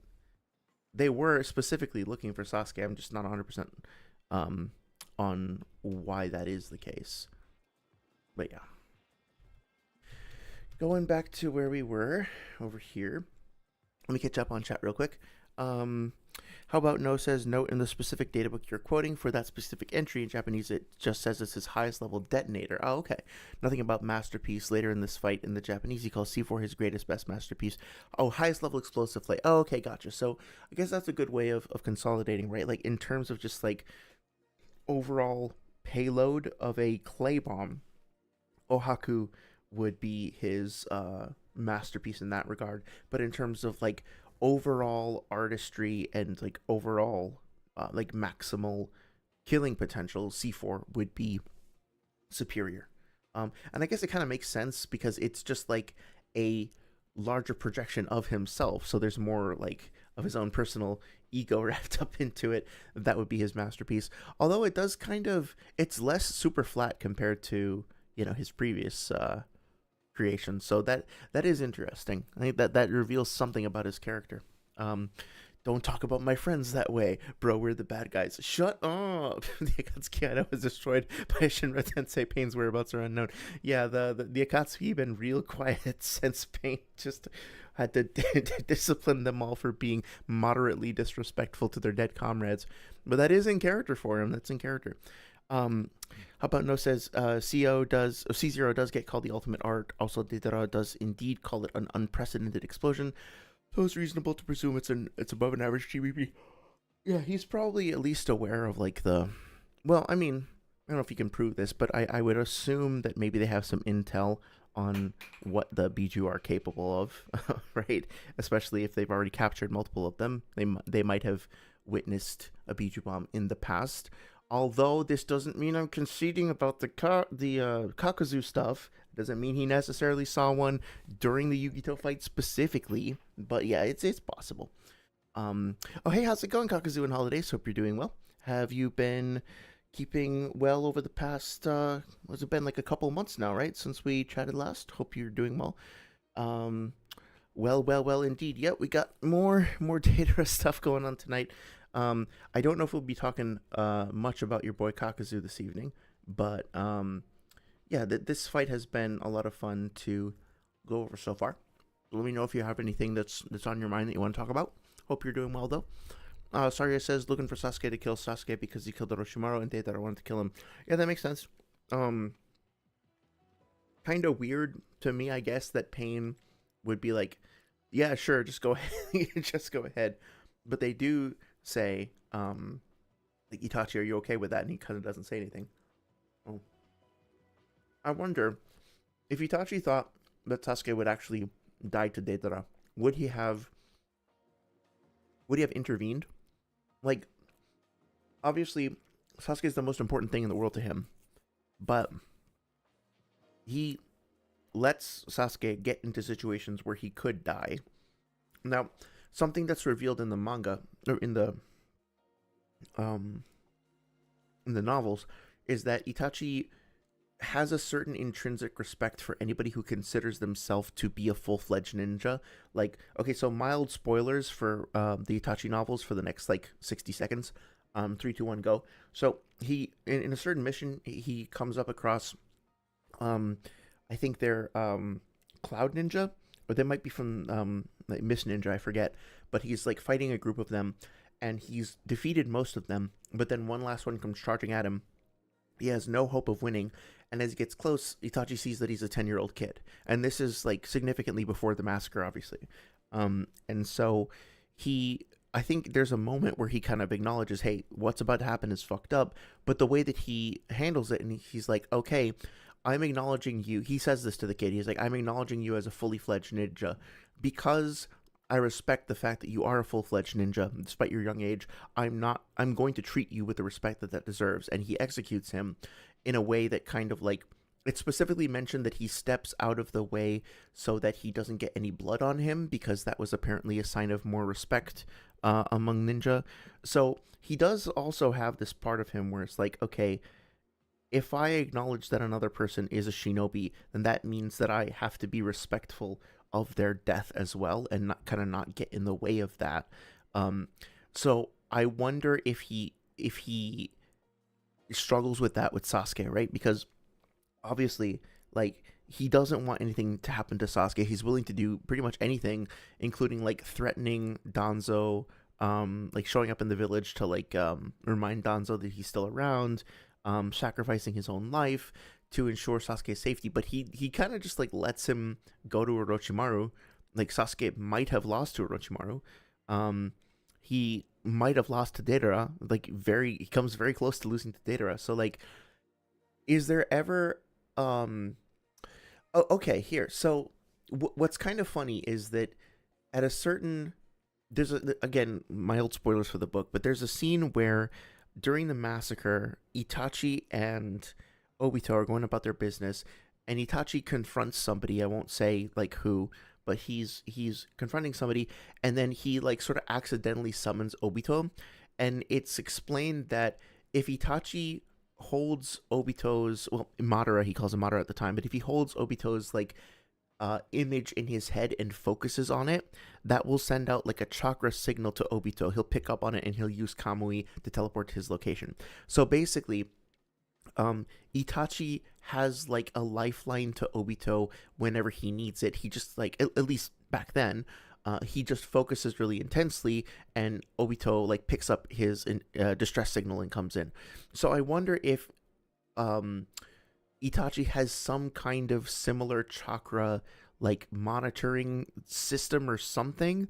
Like, he did a lot of surveillance and like observation when he was in the Anbu. So maybe he has some way of like keeping tabs on Sasuke and basically like sensing if his aura, like, And this is another thing that like I've read I think four of the novels now, and the novels like won't shut the fuck up about auras.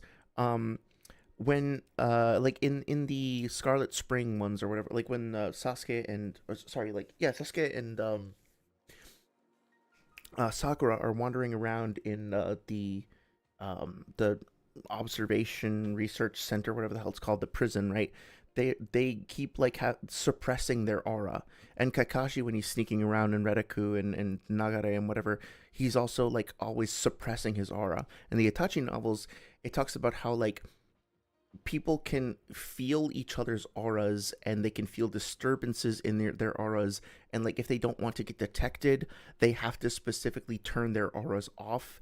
And like Itachi is notable for being extremely good at like hiding his aura. um he gets caught eavesdropping a lot when he's younger because he's not as good at it, but then he gets really good. So it's weird. It's like I think that kind of ties into some of the arguments that people like Abstract have been making, Abstract section, where like chakra kind of got retconned to be like this sort of passive force that's always in you, even though like there's still mentions of it being something you have to deliberately cultivate, because it seems like everybody is always emanating like this faint energy that other people can sense, and you have to really be aware of that and deliberately make yourself not emit that aura if you don't want to get caught. But it's something that it comes up in a lot of the novels, um, but it doesn't really come up in the series all that much. And specifically that term aura for whatever reason. So I don't know. It's just a weird thing that I noticed. Um, yeah, I'm doing okay. Thanks, Kakuzu and Holidays. I.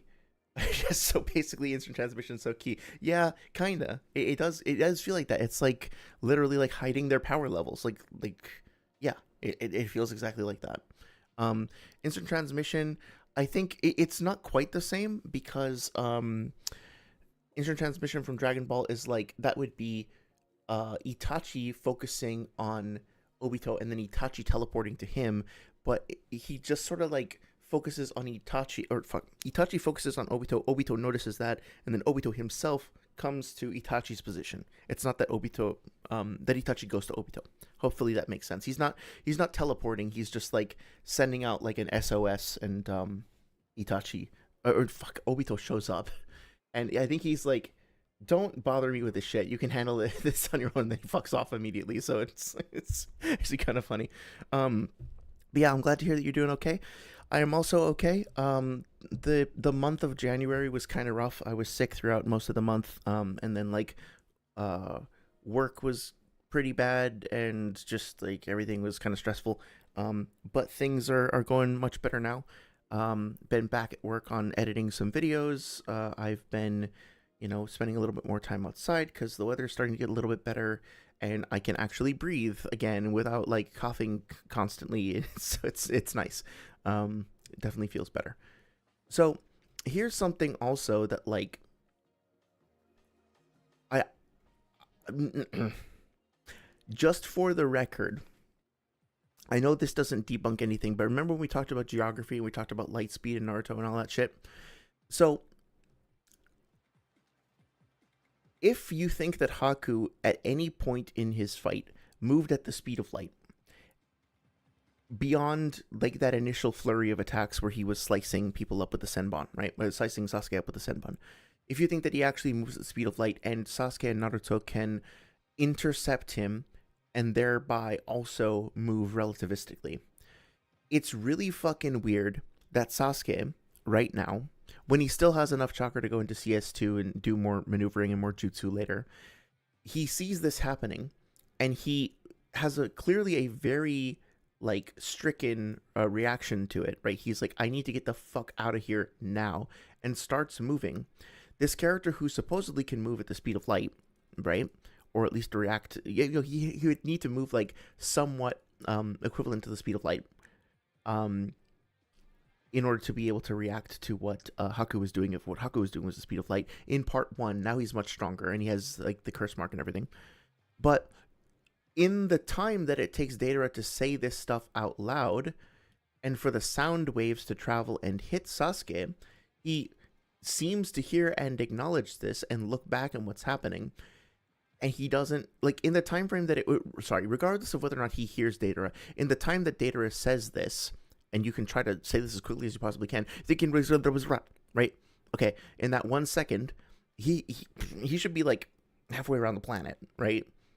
Because you can go around the Earth 7 times in 1 second, if you're traveling at the speed of light. So he should be like thousands of miles away, at the very least. He's maybe a few hundred feet.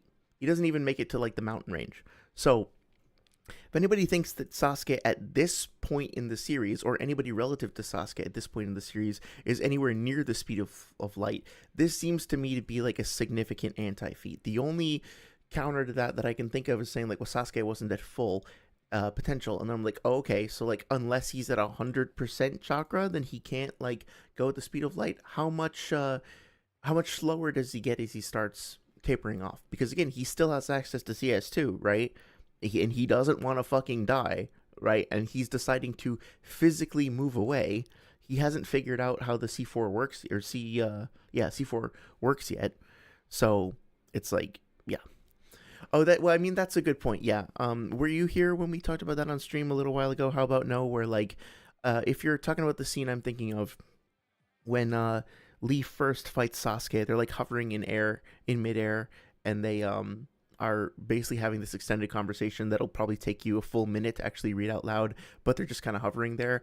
And so it's like, how are we supposed to interpret that? As power scalers, the temptation is like, oh, I guess they froze time, or they're warping, they're speaking in like a hyper light speed conversation, and that. But of course, like, no, it's just one of those contrivances of the medium that we probably shouldn't take too seriously, right? They Kishimoto wanted to create drama. It's like that. This is such a trope of anime and manga, where like characters will appear to enter their own little time bubble for the conversation to take place, but that doesn't mean they literally are like fucking chronomancers or whatever, right? Yeah. So, sorry, it says that's what I'm saying, basically, like how Krillin and the gang power up so Goku can sense them, and then he comes to, oh, okay, that makes sense. Yeah, I forgot about that, like, use case of it, so to speak. That makes sense. Kakuzu and Holiday says, I have a question for you in this fight. How could Sasuke Genjutsu Deidara for the C4 Karuda? He is so far away. How could his eye contact with the Sharingan? So, I think it's explained a little while later, but basically, there's kind of two ways that I could answer that. One is that if at any point in this conversation, any point in this exchange, Deidara makes contact with Sasuke's vision and they're looking in each other's eyes, then he can like set it off whenever he wants to. Like he can start the genjutsu whenever he wants and just like manipulate Deidara,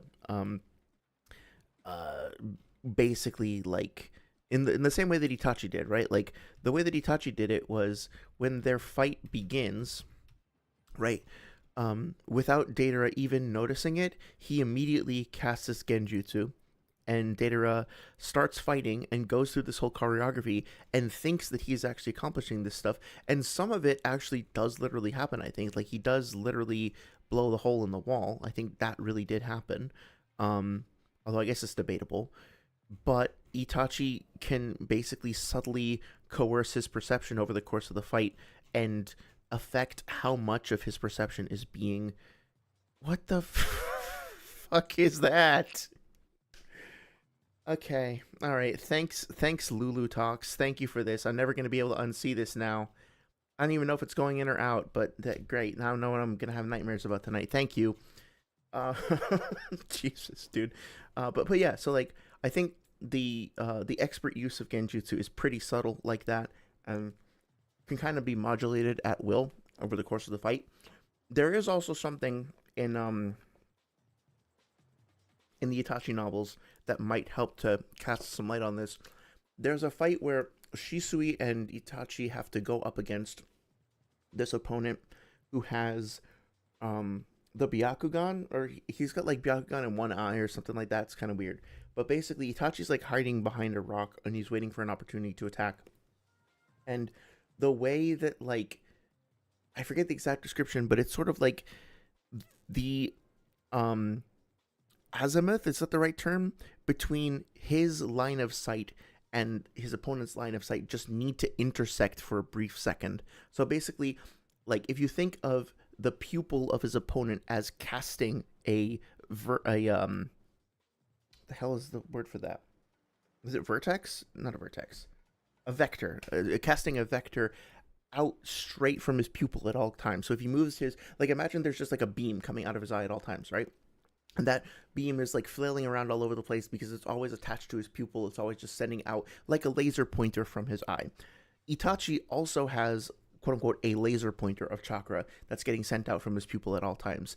And in order to start using the genjutsu, all Itachi has to do is, for the briefest of instance, I think he says like 1/100th of a second, his beam needs to cross the beam of the other character. Now, it's not literally a beam. The way that they describe it as like, I think the term used is sight axis or axis of vision or something like that.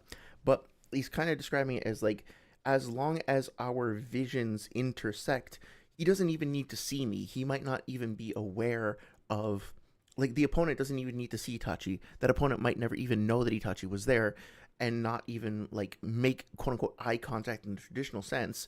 But as long as their axes of vision overlap for 1/100th of a second, then Itachi can cast the genjutsu and be in control. But the thing is, like, he can activate the genjutsu but then not actually do anything for a long while afterwards. Kind of like the Koro Matsukami, like, you can activate it and then the person who's under it might not ever realize it, and the influence that you might be inserting might not manifest itself for a very long time, right? So it's one of those things that I think is open to interpretation, and your view of it is probably gonna depend a bit on to what extent you consider the novels like canon, for lack of a better word, right? Let's see. If you want a oh, sorry, I'm getting ahead of myself over here. Kakuzu and Holiday says that's a plot hole I find despite Manda. Yeah, let's see. I'm curious what explanation they actually give in this fight. So let's check a look at that. This is also a thing in Dragon Ball. Says, how about no Dipso or Dispo is Diplo is faster than light, then has a whole ass monologue and such. Yeah, I think it's important to remember that power scaling is a useful and fun and interesting tool for understanding manga. But manga, even though there is a concept of scaling characters based on power in manga, they are not written for power scalers. Manga is not explicitly or specifically designed for people to interpret like in this extremely precise literal way using these specific metrics. It doesn't always adhere to a rule set that is concrete and logical. I mean, like, a perfect example is, sometimes characters will get hit on the head, and like Naruto will get punched on the head by Sakura, and then he will get like a big ass lump on his head. Or sometimes characters will freak out and their eyes will get all like crazy and they'll look all cartoonish and stuff. Does that mean that like literally in universe those characters, like, their eyes literally changed, or that Naruto had this massive fucking bruise that just appeared immediately? Like, Sakura disturbed his chakra so much that it caused his body to grow a tumor? Like, obviously not, right? Like, there's plenty of stuff in comics, cartoons that doesn't work if we just try to shove our big fat like power scaling business all up ins. It's not designed for that, right? You got to use the right tool for the right job. So yeah, I really don't sympathize at all with the idea of looking at that Lee and Sasuke fight and being like, no, they're stopping time. Like, no, fucking no, stop it. Not that you're doing that, just like I'm saying to the community in general. Thankfully, I haven't actually heard that specific argument, but I have heard people make as asinine arguments about other things. So yeah. Saria says, I always use Dragon Ball as an example of this as well. Goku has to buy time for Trunks to get his grandparents in the Dragon Raider, and he has to hold off Boo for minutes at least, which is weird considering how fast they are, but sometimes, narrative is gonna narrative. Yeah, I mean, I think a catch-all term that VSB uses for this is plot-induced stupidity. I think I might have used that term the wrong way before, like in the past, so I want to make sure that I'm not abusing it. But I think there are times where characters will act in a way that is not commensurate with what you would expect. And it turns out that sometimes storytellers make mistakes or don't do a super great job or just wind up weaving their narratives in a way that, hey, sometimes is inconsistent and weird, and sometimes even bad, arguably. So yeah, everything needs to be taken in context. Art is open to interpretation and it's kind of flawed. Um, or can have flaws. It's not all about like objective calcs and stuff like that. I do. I don't know if this is intentional, but I do like the fact that now we're getting like that mutual zoom in kinda, and now Sasuke is still on the right and Deidara is on the left, but Deidara is now like taking up more of the frames, and it looks like, this frame. Data is like C4 it takes up more and more of the space, so it feels like Sasuke is actually getting hemmed in, and it's following the motion that Sasuke is running away in too, right? So the way that this is so cool actually. The way that the panels are set up is directly mimicking the motion of the characters and like the emotional and physical pressure that the characters are undergoing in the scene. That's a really fucking cool detail actually. Yeah. And here's Chunky Boy goes pop.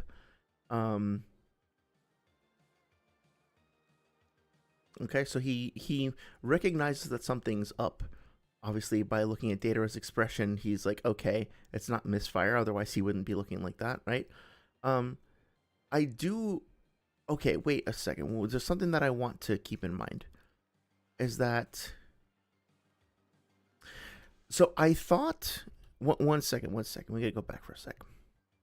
Because I thought that Deidara, when he fought Gara, he had an eye piece. And he has it here as well. He's got this little eye gizmo gadget thing. He's got it here. Don't look at the bottom of the page. He's got it here.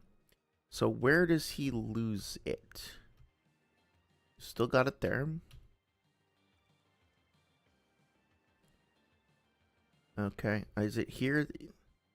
Yeah, so when he emerges from here, he no longer has his eye gadget. So that's interesting. His eye though is still covered up by that length of hair. And then going forward, it looks like he probably doesn't have it here. It's gone, but he keeps his eye closed. I don't know if this is going to be significant at all later, but it is interesting that he had this gadget on his eye previously the whole time. Now it's gone, and now he's keeping that eye closed. An interesting detail, I think. It is still closed here. Even the Karura's eye is closed. And then it's closed again here. So I just want to keep that in mind and see where that goes. This is honestly like one of the most like terrifying, like visceral moments in the whole show for me. Just like how cold and sudden and all encompassing this gesture is. It reminds me of like probably my favorite moment in the Chainsaw Man anime is when I won't say the specific characters' names to not spoil anything, but one character is fighting another, and the second character, her I'll just call B, like character B, right? She has a summon that she can do. She has a pact with like the snake devil or whatever, and so she just says like in the middle of this big fight where the music is swelling and it's all chaotic and there's clanging and screaming and shouting, she just says like snake consume, and then like the snake shows up and just swallows the other person whole, and the entire soundtrack, everything, all the audio just cuts out and it's dead silent, and then the character just says leave, and then without any kind of particle effect or explosion or poof or anything, the snake is just gone. Like in an instant it's just vanished and everything is dead silent, and it's just like, there's no like tragic, oh, you got to say goodbye, you got to like say your last words and stuff like that. I mean, there is a little bit of that before then, but the actual moment of death is just cold, clinical, sudden, and all encompassing, and all of the energy gets immediately just like sapped, and you just sit there with this like horrible, weighty, like awful silence. Oh, so fucking good. And I feel a very similar vibe from this too. It's just like it's almost gentle and elegant and beautiful, but extremely fucking terrifying the way that the creatures here are disintegrated. Although I do want to point out that in addition to that, notice that it's not affecting the trees. Notice that it's not affecting the leaves. So this, we're going to get into more detail about this soon, but this whole conversation was inspired by this debate about Conan versus Deidara. I don't think that the C4, or I think that there's enough reason to be skeptical about whether the C4 would work on Conan, basically because she's made of paper. And when she has the Shikigami technique involved activated, then she's distributed herself into paper. I don't think she's like breathing through her lungs like normal. I'm pretty sure this technique needs to get into your circulatory system to work, and it's not affecting trees and plants and stuff. It's only affecting like living things with bodies that can actually ingest the things. It is kind of crazy that Sasuke manages to fool Deidara by like he manages. I think this is supposed to be from like Sasuke's point of view, right? Like he sees what happens to the birds, he sees what happens to the lizards, and manages to figure out what it would look like if it happened to his own body in this incredibly short time frame, and then trick Deidara into seeing what it would look like in such a way that is so authentic that Deidara buys it, right? So that is actually kind of a crazy genjutsu feat, and like for Sasuke, because he's developing this new like visual art in real time, mimicking something that maybe never even been used before, but he's certainly never seen it before, and he's pulling off a replica of it that's so convincing that it's even fooling the artist that created it, right? Very like Kakashi of him to do, right? Like I'm thinking of Kakashi versus Zabuza. But yeah. So Kakuzun Holiday says the problem I have with this answer is there's no evidence he used it except when he's far, since he's running away from it. Yeah, I think I think it's clarified in a few panels. So let's see how that here, that's interesting. Let's see how that works out. A little snack break. Take like 30 seconds to just grab a snack. Sorry.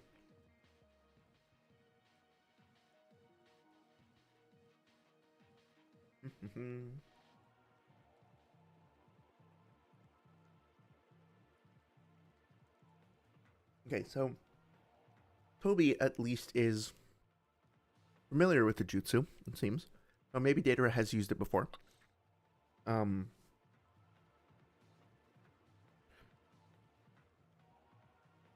Sorry. How about No says, yeah, Itachi can inject chakra, meaning he only needs to look at the eyes of the opponent. The opponent needn't look back. Ah, I see. Okay, that makes sense. Sorry says, if I were Sasuke, I'd just quit fighting when this man starts eating clay. It's one thing for his hands to do it, but bro, why are you eating the clay? You're weird, buddy. I'm not fighting you.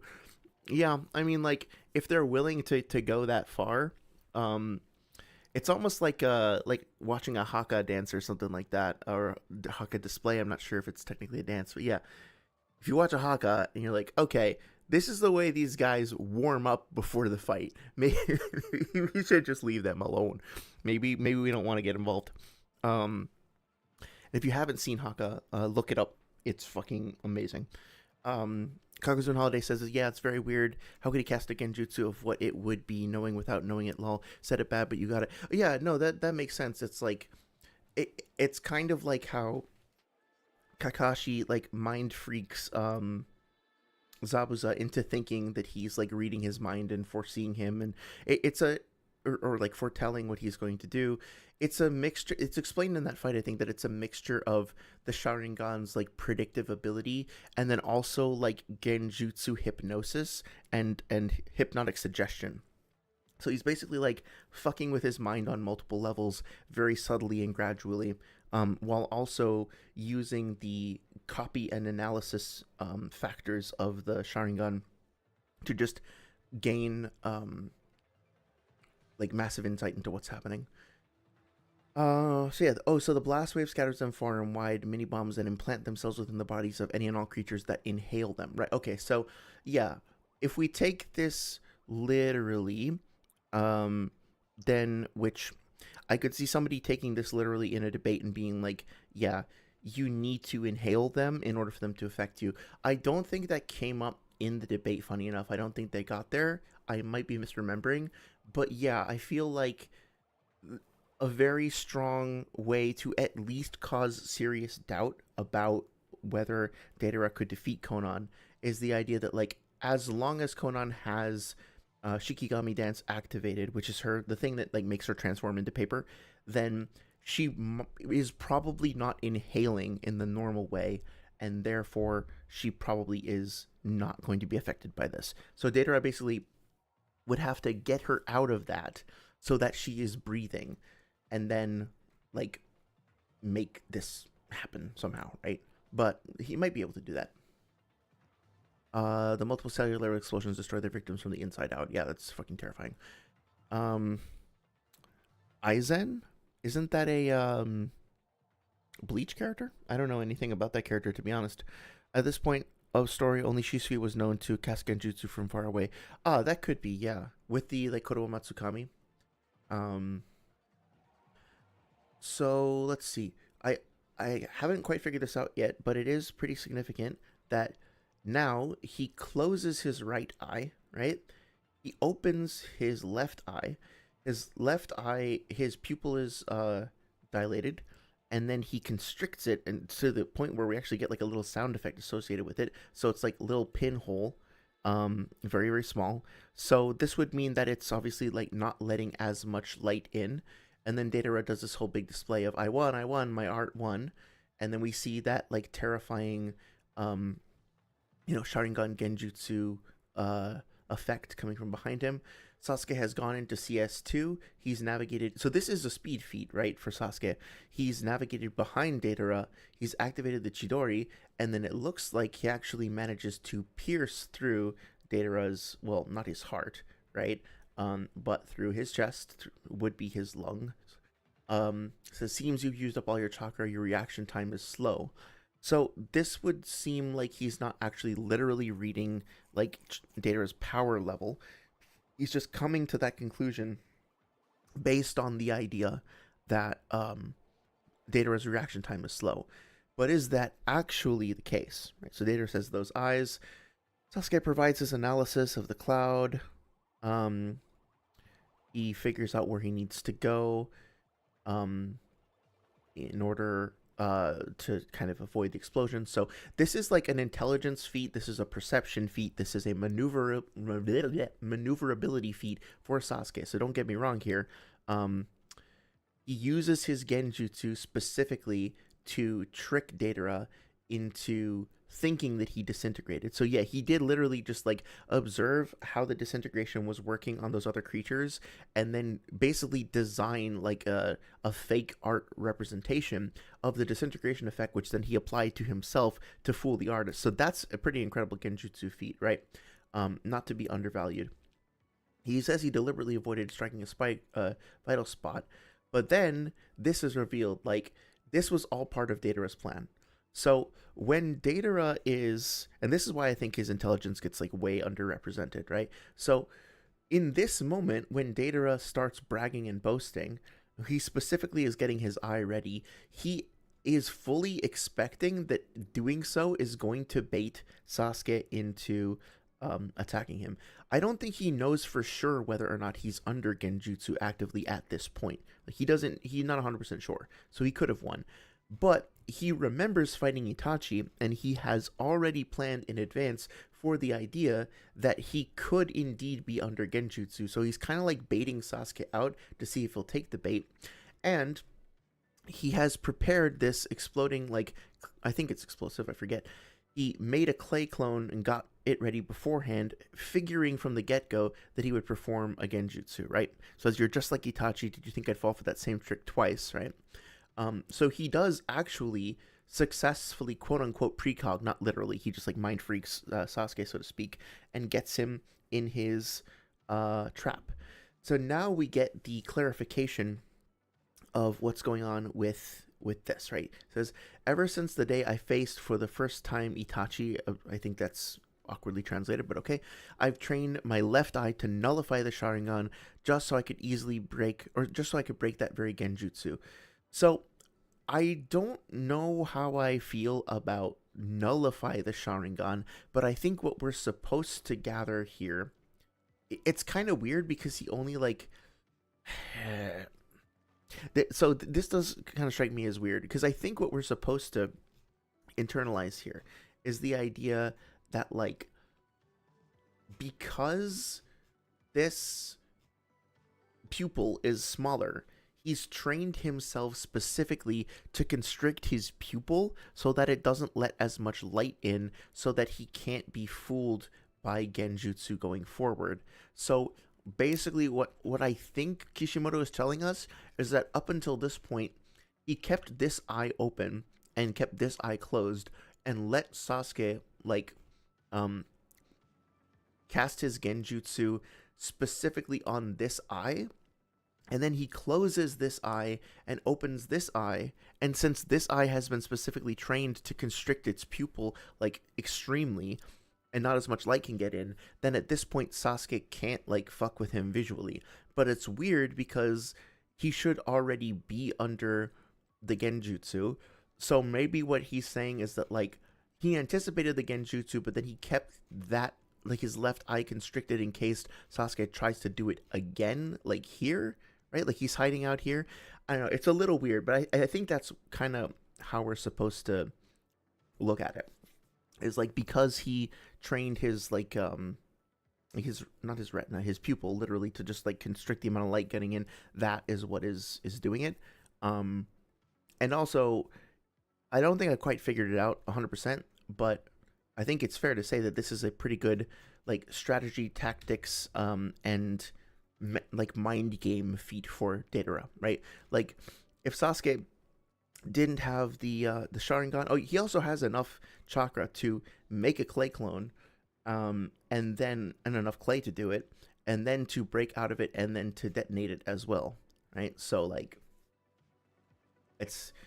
he was supposedly already slowing down because of being at low chakra. And then, yeah, he is at low chakra because he's not able to really make another bird over here. But at the same time, he was still able to pull that off. So, yeah. He's licking Sasuke with his hands. It's true. Yeah. Let's not think too hard about what those hands get up to.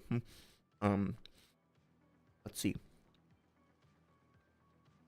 Sorry, it says Deidara sitting there with a hole in his body. Naruto characters are so weird. Oh, yeah. And, like,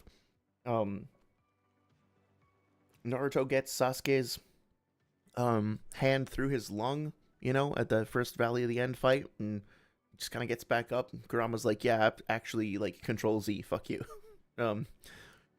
So, no, in Japanese he says the more holistic, slow movement. Oh, okay, gotcha. Similar statements are made in the Boruto manga and anime of less chakra equals slower movement by a lot. That makes sense. Yeah, that seems on brand, so to speak. How about No says, ever since my fight with Itachi, I've been training my left eye to be anti-Sharingan. There's no way I neglect training to break genjutsu. Okay, so he actually did, like, break free from it. That's cool.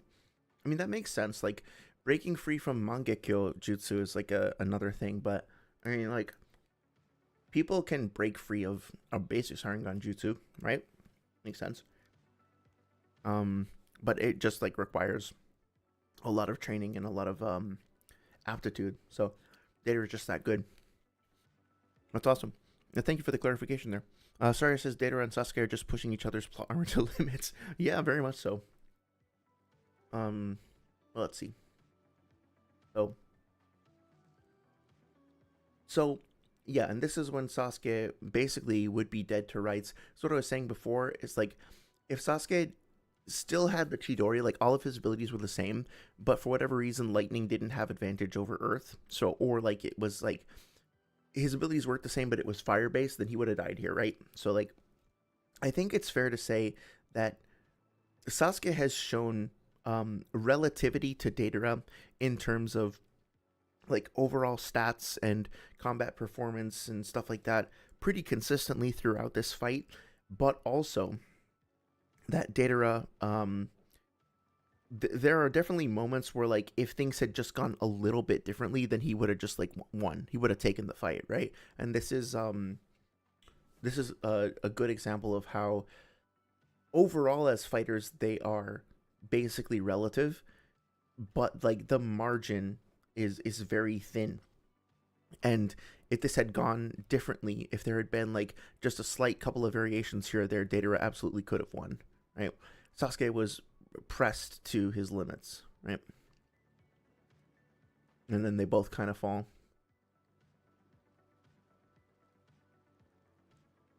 Snake is disintegrating.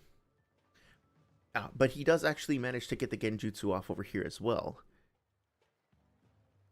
So I think we're going to need to... Oh, wait a minute. This is no genjutsu, which means...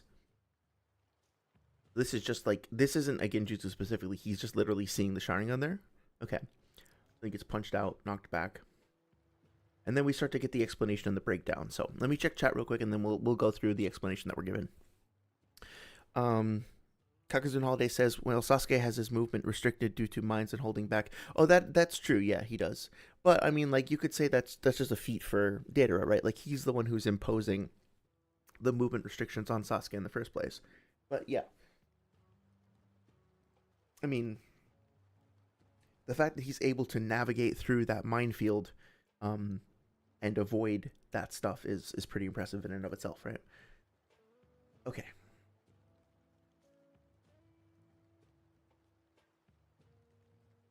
Bombs can be defused by running right on through them. It's their Achilles heel. By running the lightning blade through yourself, you turn all the C4 inside of your body into duds, but the effort sure wore me out. Okay, can't believe you dissected my arch point so quickly. Okay, so let's read the explanation here. After you detonated those landmines, though I've been analyzing you from the get-go, when I countered your first attack with my Chidori Senbon, I noticed that among the bombs you hurled at me, many of them didn't go off. That's when I formulated a hypothesis. The only one that did go off was a single new bomb that you tossed to negate my parry. Okay, so that one over there. All the previous ones pierced by the Chidori Senbon never went up, so he immediately figures out that, like, he's able to disable Deidara's bombs with his lightning style. But I wasn't sure. Maybe you didn't detonate them on purpose because someone landed near your partner. You mean you couldn't tell? Which I think Deidara's, like, did actually make that decision. But I guess it's ambiguous. You mean you couldn't tell if they didn't go off because of your Chidori or because of me? I see. So then you tested your theory out on the landmines, right? He didn't jump to conclusions. He actually, like, pushed it and did some more data gathering. You said yourself the landmines were rigged to blow automatically. The ground around you was always completely seeded. Was already completely seeded with mines, all set to automatically detonate upon contact. If they detonated automatically, they're not under your control. So if I could confirm if my lightning jutsu could nullify your Earth-style bombs. When I stabbed the ground with my blade, it wasn't to see if there was a mine there or not. I was testing my hypothesis by running my Chidori charged blade through a mine I knew was there. Also, if you go through and, like, count the number of times that Sasuke uses his Chidori here, I mean, like, you can measure his growth and his relativity to, or superiority even, perhaps, to Kakashi by just doing that, right? Right, so Sasuke is able to see... no. Sasuke's able to see the chakra. Okay, that's kind of hot. No. No. He saw the mines had been placed. So he wasn't just trying to find a safe place to stand. That's right. What have you done? The mine stayed active. Fortunately, had a backup plan just in case one you haven't seen yet. So he still has other jutsu. So, I mean, like, Sasuke does come out on top. Like, he beats Deidara. He is superior to Deidara, and he has enough chakra to still keep doing this, but also got pushed pretty hard. So I think it's fair to say that, like, they are relative in many respects, with Sasuke having the elemental advantage being a huge part of what cinched him the fight. Is that the word for it? Like, it wound up, like, getting him the win as well. But there's not an actual, like, in-depth explanation at this part as to how the genjutsu thing worked. So, do you feel like you have clarification, Kakazun Holidays, on how that all functions at this point? I think it's still a little bit confusing. But of course, now we have the final C4. I do think it is, or C0. I think it is kind of interesting that they made him say "ouch" when he pulls this out, right? Like, I don't know. They're pretty tough. They endure a lot of pain. It's notable to me that this gets called out specifically, right, as being painful. Also super creepy. So detonate myself, never before has an explosion like this been seen. Not technically true, but okay. When they will scar the very earth itself and receive rave reviews from other critics. So this moment here, I think, is very telling. Like, when he says, "Sorry, Toby," he genuinely thinks that he could kill Toby. Um, and he is regretful of it. It's not going to stop him from doing so. He's still going to go through with his plan. But despite his rage, despite being about to confront his death, despite, you know, having this superficially adversarial relationship with Toby throughout this entire time, he still cares. He cares about his comrade. He cares about his partner. He is regretful of the fact that he's going to wind up involving him in it. And I think, going back to the Swag Kage versus Noodles debate, like the first one, where they were talking about Deidara, they both kind of represented these two characters as like hating each other, and that's not really the case. I think that it's important to understand the nuances of the relationship, and there is more respect, or at least a sense of camaraderie here, than sometimes gets like discussed in the community, right?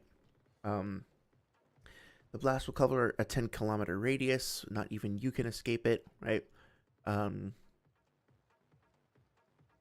yeah, and he isn't really able to get away from it, so he has to summon Manda.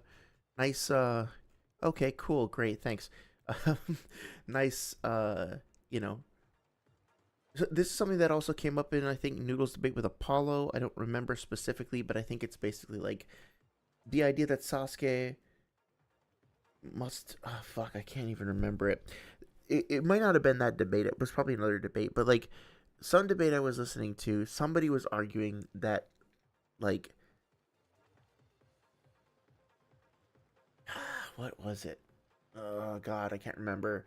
It was something along the lines of like Pain versus some other character, and Pain would lose to the other character because he would run out of chakra faster than the other character because Pain uses more expensive jutsu, including summoning jutsu, which are expensive. And so that means he's just going to burn through his chakra reserves faster.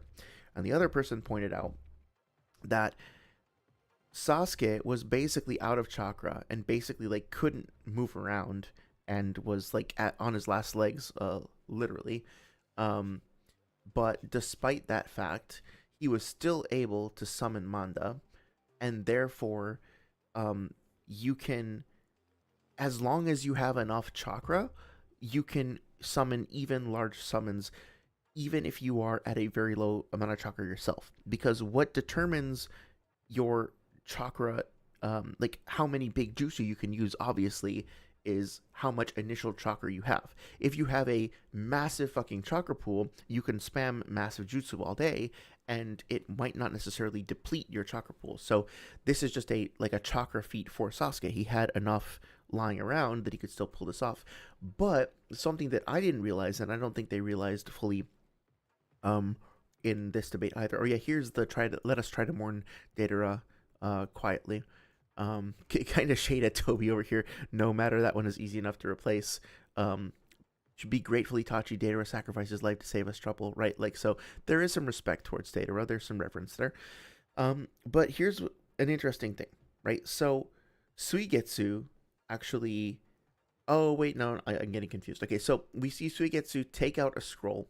The scroll has the symbol of the snake on it, which disappears when Manda gets summoned, I think, or is near death. I'm not exactly sure.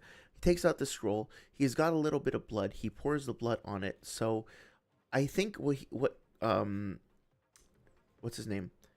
Suigetsu is doing is he's actually summoning Manda, but he doesn't have a well, literally, yeah, he's summoning Manda. He doesn't have a contract with Manda though, so Sasuke gave him like a vial of his own blood in advance, and he's using Sasuke's blood on the summoning sigil to summon Manda in. He's using his own chakra, like Suigetsu's using his own chakra to summon Manda, but he's using the scroll and the fucking blood from Sasuke to do it because he doesn't have a contract with it. But Sasuke, yeah, not only did he have enough chakra left to summon Manda, he also had enough chakra to put him under Genjutsu. So, like, think about that as a speed feat, right? Before this explosion went off, he summoned Manda, he put him under the Genjutsu, he hopped in his mouth, got him to close his mouth, the explosion went off, he hunkered down in there, and then, like, yeah, managed to pull that off. I do like this little, like, sweet little note from Suigetsu. You ought to treat animals better and not force genjutsu on them. Um, uh, if you use teleportation to escape. Oh, interesting. Okay. Let's read this. I'm gonna get to chat. I don't mean to be ignoring you guys, but it says if you use teleportation ninjutsu to escape into another dimension inside Manda, why are you so beat up? Just before we jumped, Manda and I were hit by the blast wave. My opponent was one of the Akatsuki. So, shut up, Karin. Um, so this is a little weird. This statement here from Suigetsu makes it sound like he like almost was gonna reverse summon himself, or like get reverse summoned inside Manda. Like, does Manda have a space inside of him, kind of like the Gamma Hyoro or whatever it's called? But Manda clearly got hit by the explosion, so Manda was physically there. Um, just before we jumped, Manda and I were hit by the blast wave. Yeah, this is kind of confusing as well. I have to think about that some more. Okay, let me catch up on chat. Still. Oh, hang on a sec. Well, Sasuke have his moments restricted due to. Yeah, you mentioned that. Yep. Only because there's Toby because he was the one who placed them. So man, not really for me. That's fair. Still confusing. Not gonna lie, it's just too convenient for me to have happened. Yeah, it is kind of weird. Like you get all of these like it's like is it that Monty Python sketch or whatever that's like, ha, I poisoned you. Oh yeah, well I knew you were gonna poison me, so I trained myself to be immune to this poison. Well, I knew you would do that, so I actually came up with a double poison. Yeah, well I took an antidote that specifically I made for your double poison. Well, yeah, in the poison I included a poison to that would defeat your antidote and actually get stronger. I knew you would say that, right? It's just like this constant back and forth of one-upsmanship. So it does feel a little bit like that. I think it's earned personally, but I could also understand being like, okay, enough of the like fake outs over here, you know. But again, like the first phase of the fight between Sasuke and Itachi is just that same thing, like back and forth with the genjutsu. No, you're in my genjutsu. No, you're in my genjutsu. No, you're in my genjutsu, right? Then they both are kind of just like, okay, enough of this shit. Like we actually have to fight now. Happened just like that. It never happened before. Yeah, makes sense. Sorry says, is that supposed to be a twist on Oppenheimer's I have become death? It could be. Might make sense that it was inspired by that. How about No says, the weekly release version has additional narration during the explosion that says it only happens in an instant, that it's a fleeting moment, consistent with characters only really reacting when it's done expanding. Ah, that makes sense, yeah. So that would be, if that's the case, that would seem to put more emphasis on like how impressive the speed feat is of Sasuke managing to get away from it or whatever, right? Consistent with characters only really reacting when it's done expanding. Oh, Sokakuzun Holiday says, but the summoning gets weaker. Yeah, so I feel like I'm vaguely remembering, I forget where it is, maybe let's do a random detour to chapter 639 question mark. We'll see. One more. Almost. I'm going somewhere with this, but not yet. Okay. Yeah, so during the war 642, Gamakichi goes blech and spits syrup gun on Obito. And he says, sorry, but we're approaching the time limit for the summoning. I wanted to repay him with a parting shot. This is something that I guess I didn't really internalize.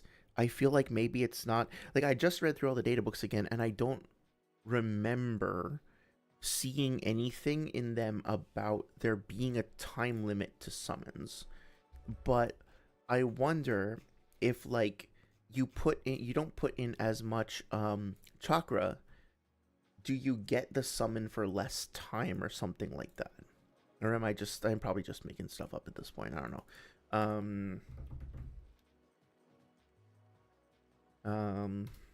Summoning technique. Through blood contract, fantastic creatures can be called forth. This is the space-time ninjutsu, allowing the user to summon any living being with whom they signed a contract in blood. At any time or place they desire, the summoned creature will obey the user with its life, helping in every situation, whether it be fighting or fleeing. The user smears their own blood on their hand they sign the contract with and needs chakra by doing hand seals. Then by turning the palm of their hand onto the place they want to summon, they call forth a subordinate they can rely on. Nothing about time limits.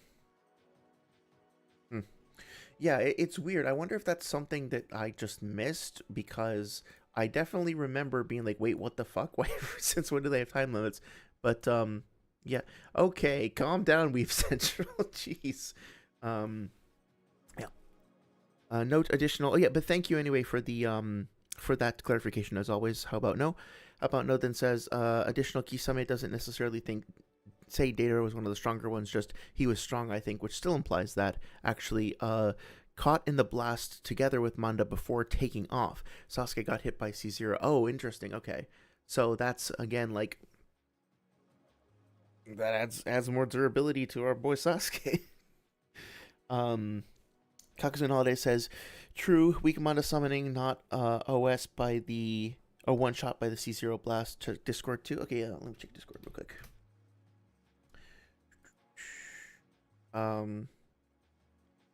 Let's see. Not so fast. Eterno's probably the one with the disadvantage. When a beast is summoned, it's fueled by the summoner's own chakra, and now Menno has forged a new pact with Sasuke, meaning... Ah, that's right. So, I think you pointed this out to me before. Yeah. This is something that you brought up that I, at the time, was like, oh, I didn't know about this, and then you had to remind me again. So, thank you for reminding me. I appreciate it.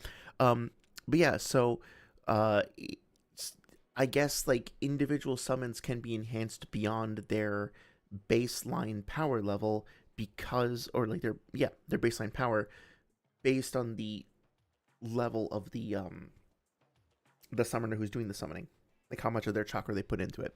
So that's important too.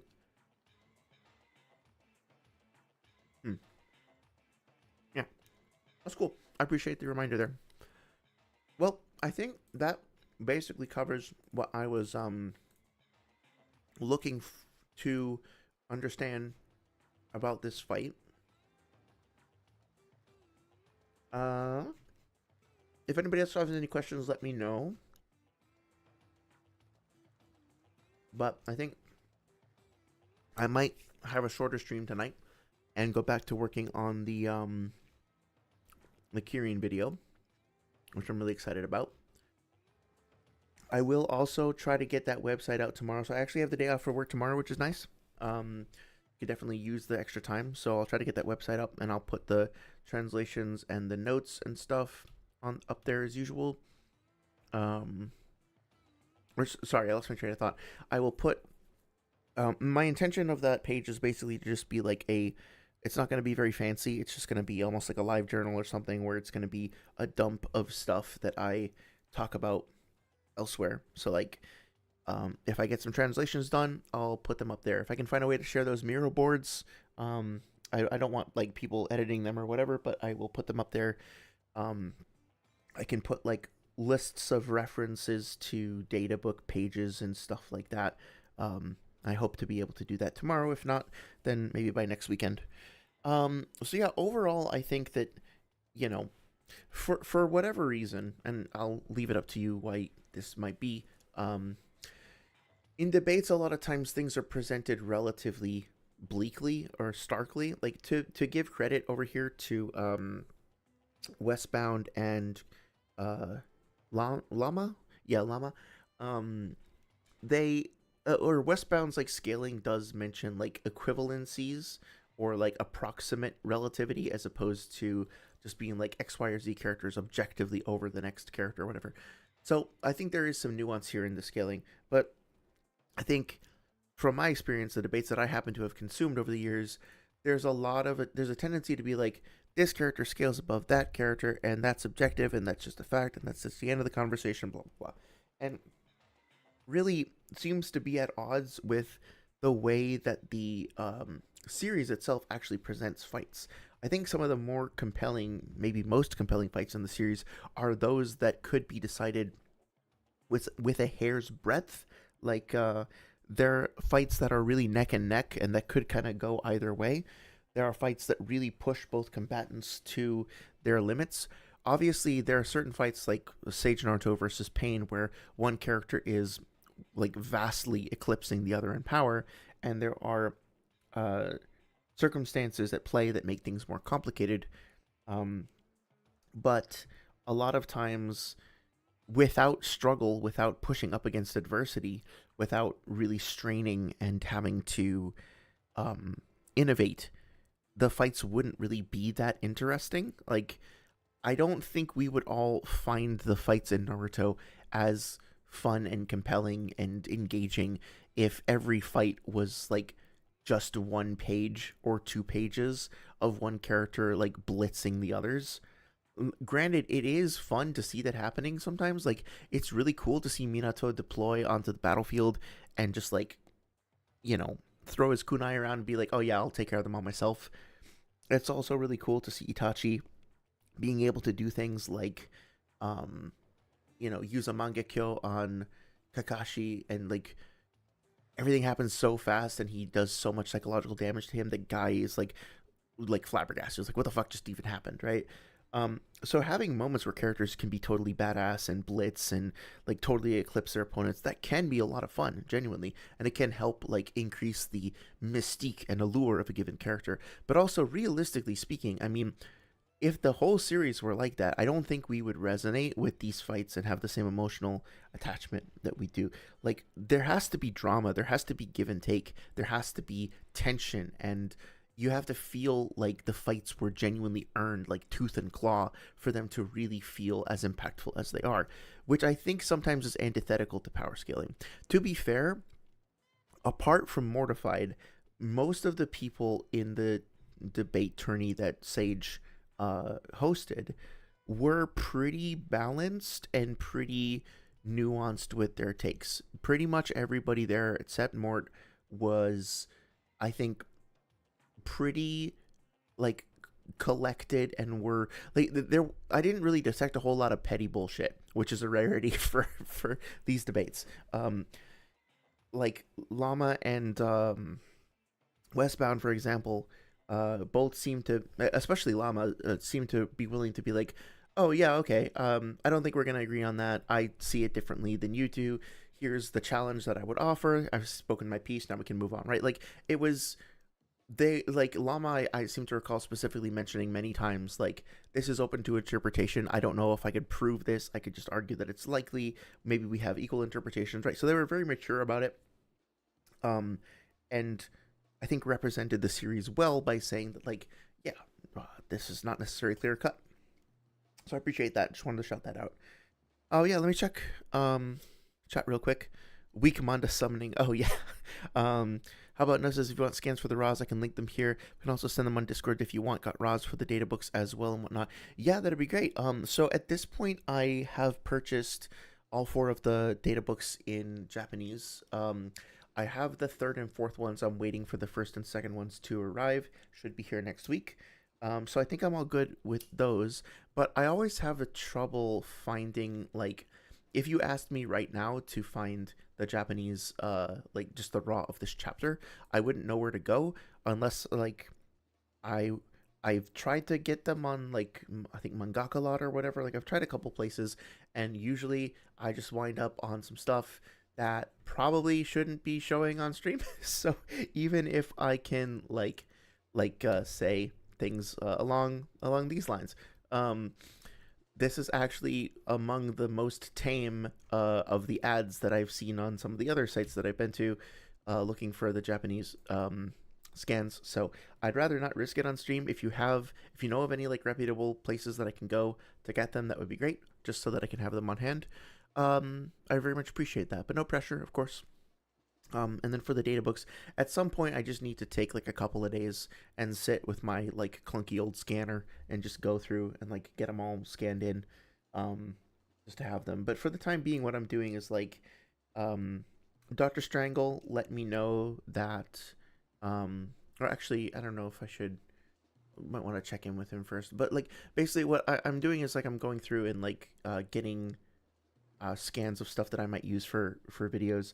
and I'm just taking like screenshots and like running a few things at a time through my scanner, which is what I did for the third data book for this stuff, the upcoming video. But yeah, thank you again for all of the help and the clarification. It's genuinely very much appreciated. But I think I'm gonna head out for tonight. A little bit of a shorter stream, but it feels like a good place to end it.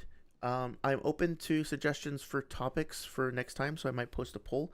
As always, anybody listening to this, feel free to add me on Discord. We do have a little server that I would be happy to have you be a part of. It's the same username, just John the Maven. Just add me, and I will send you an invite. And in the meantime, I hope you guys have a great week. I think I'm probably going to take Magog's advice this coming Thursday and try out Armored Core 6 for a little while and talk about how that game handles its opening, and then we'll kind of play it by ear going from there. And probably not tonight because I don't want to rush it, but maybe tonight and tomorrow at the latest, there should be a new short up that I'm very excited about. Would love to hear what you guys have to think. Website coming up this week too, so a lot of cool stuff happening. Hope you have a wonderful week in the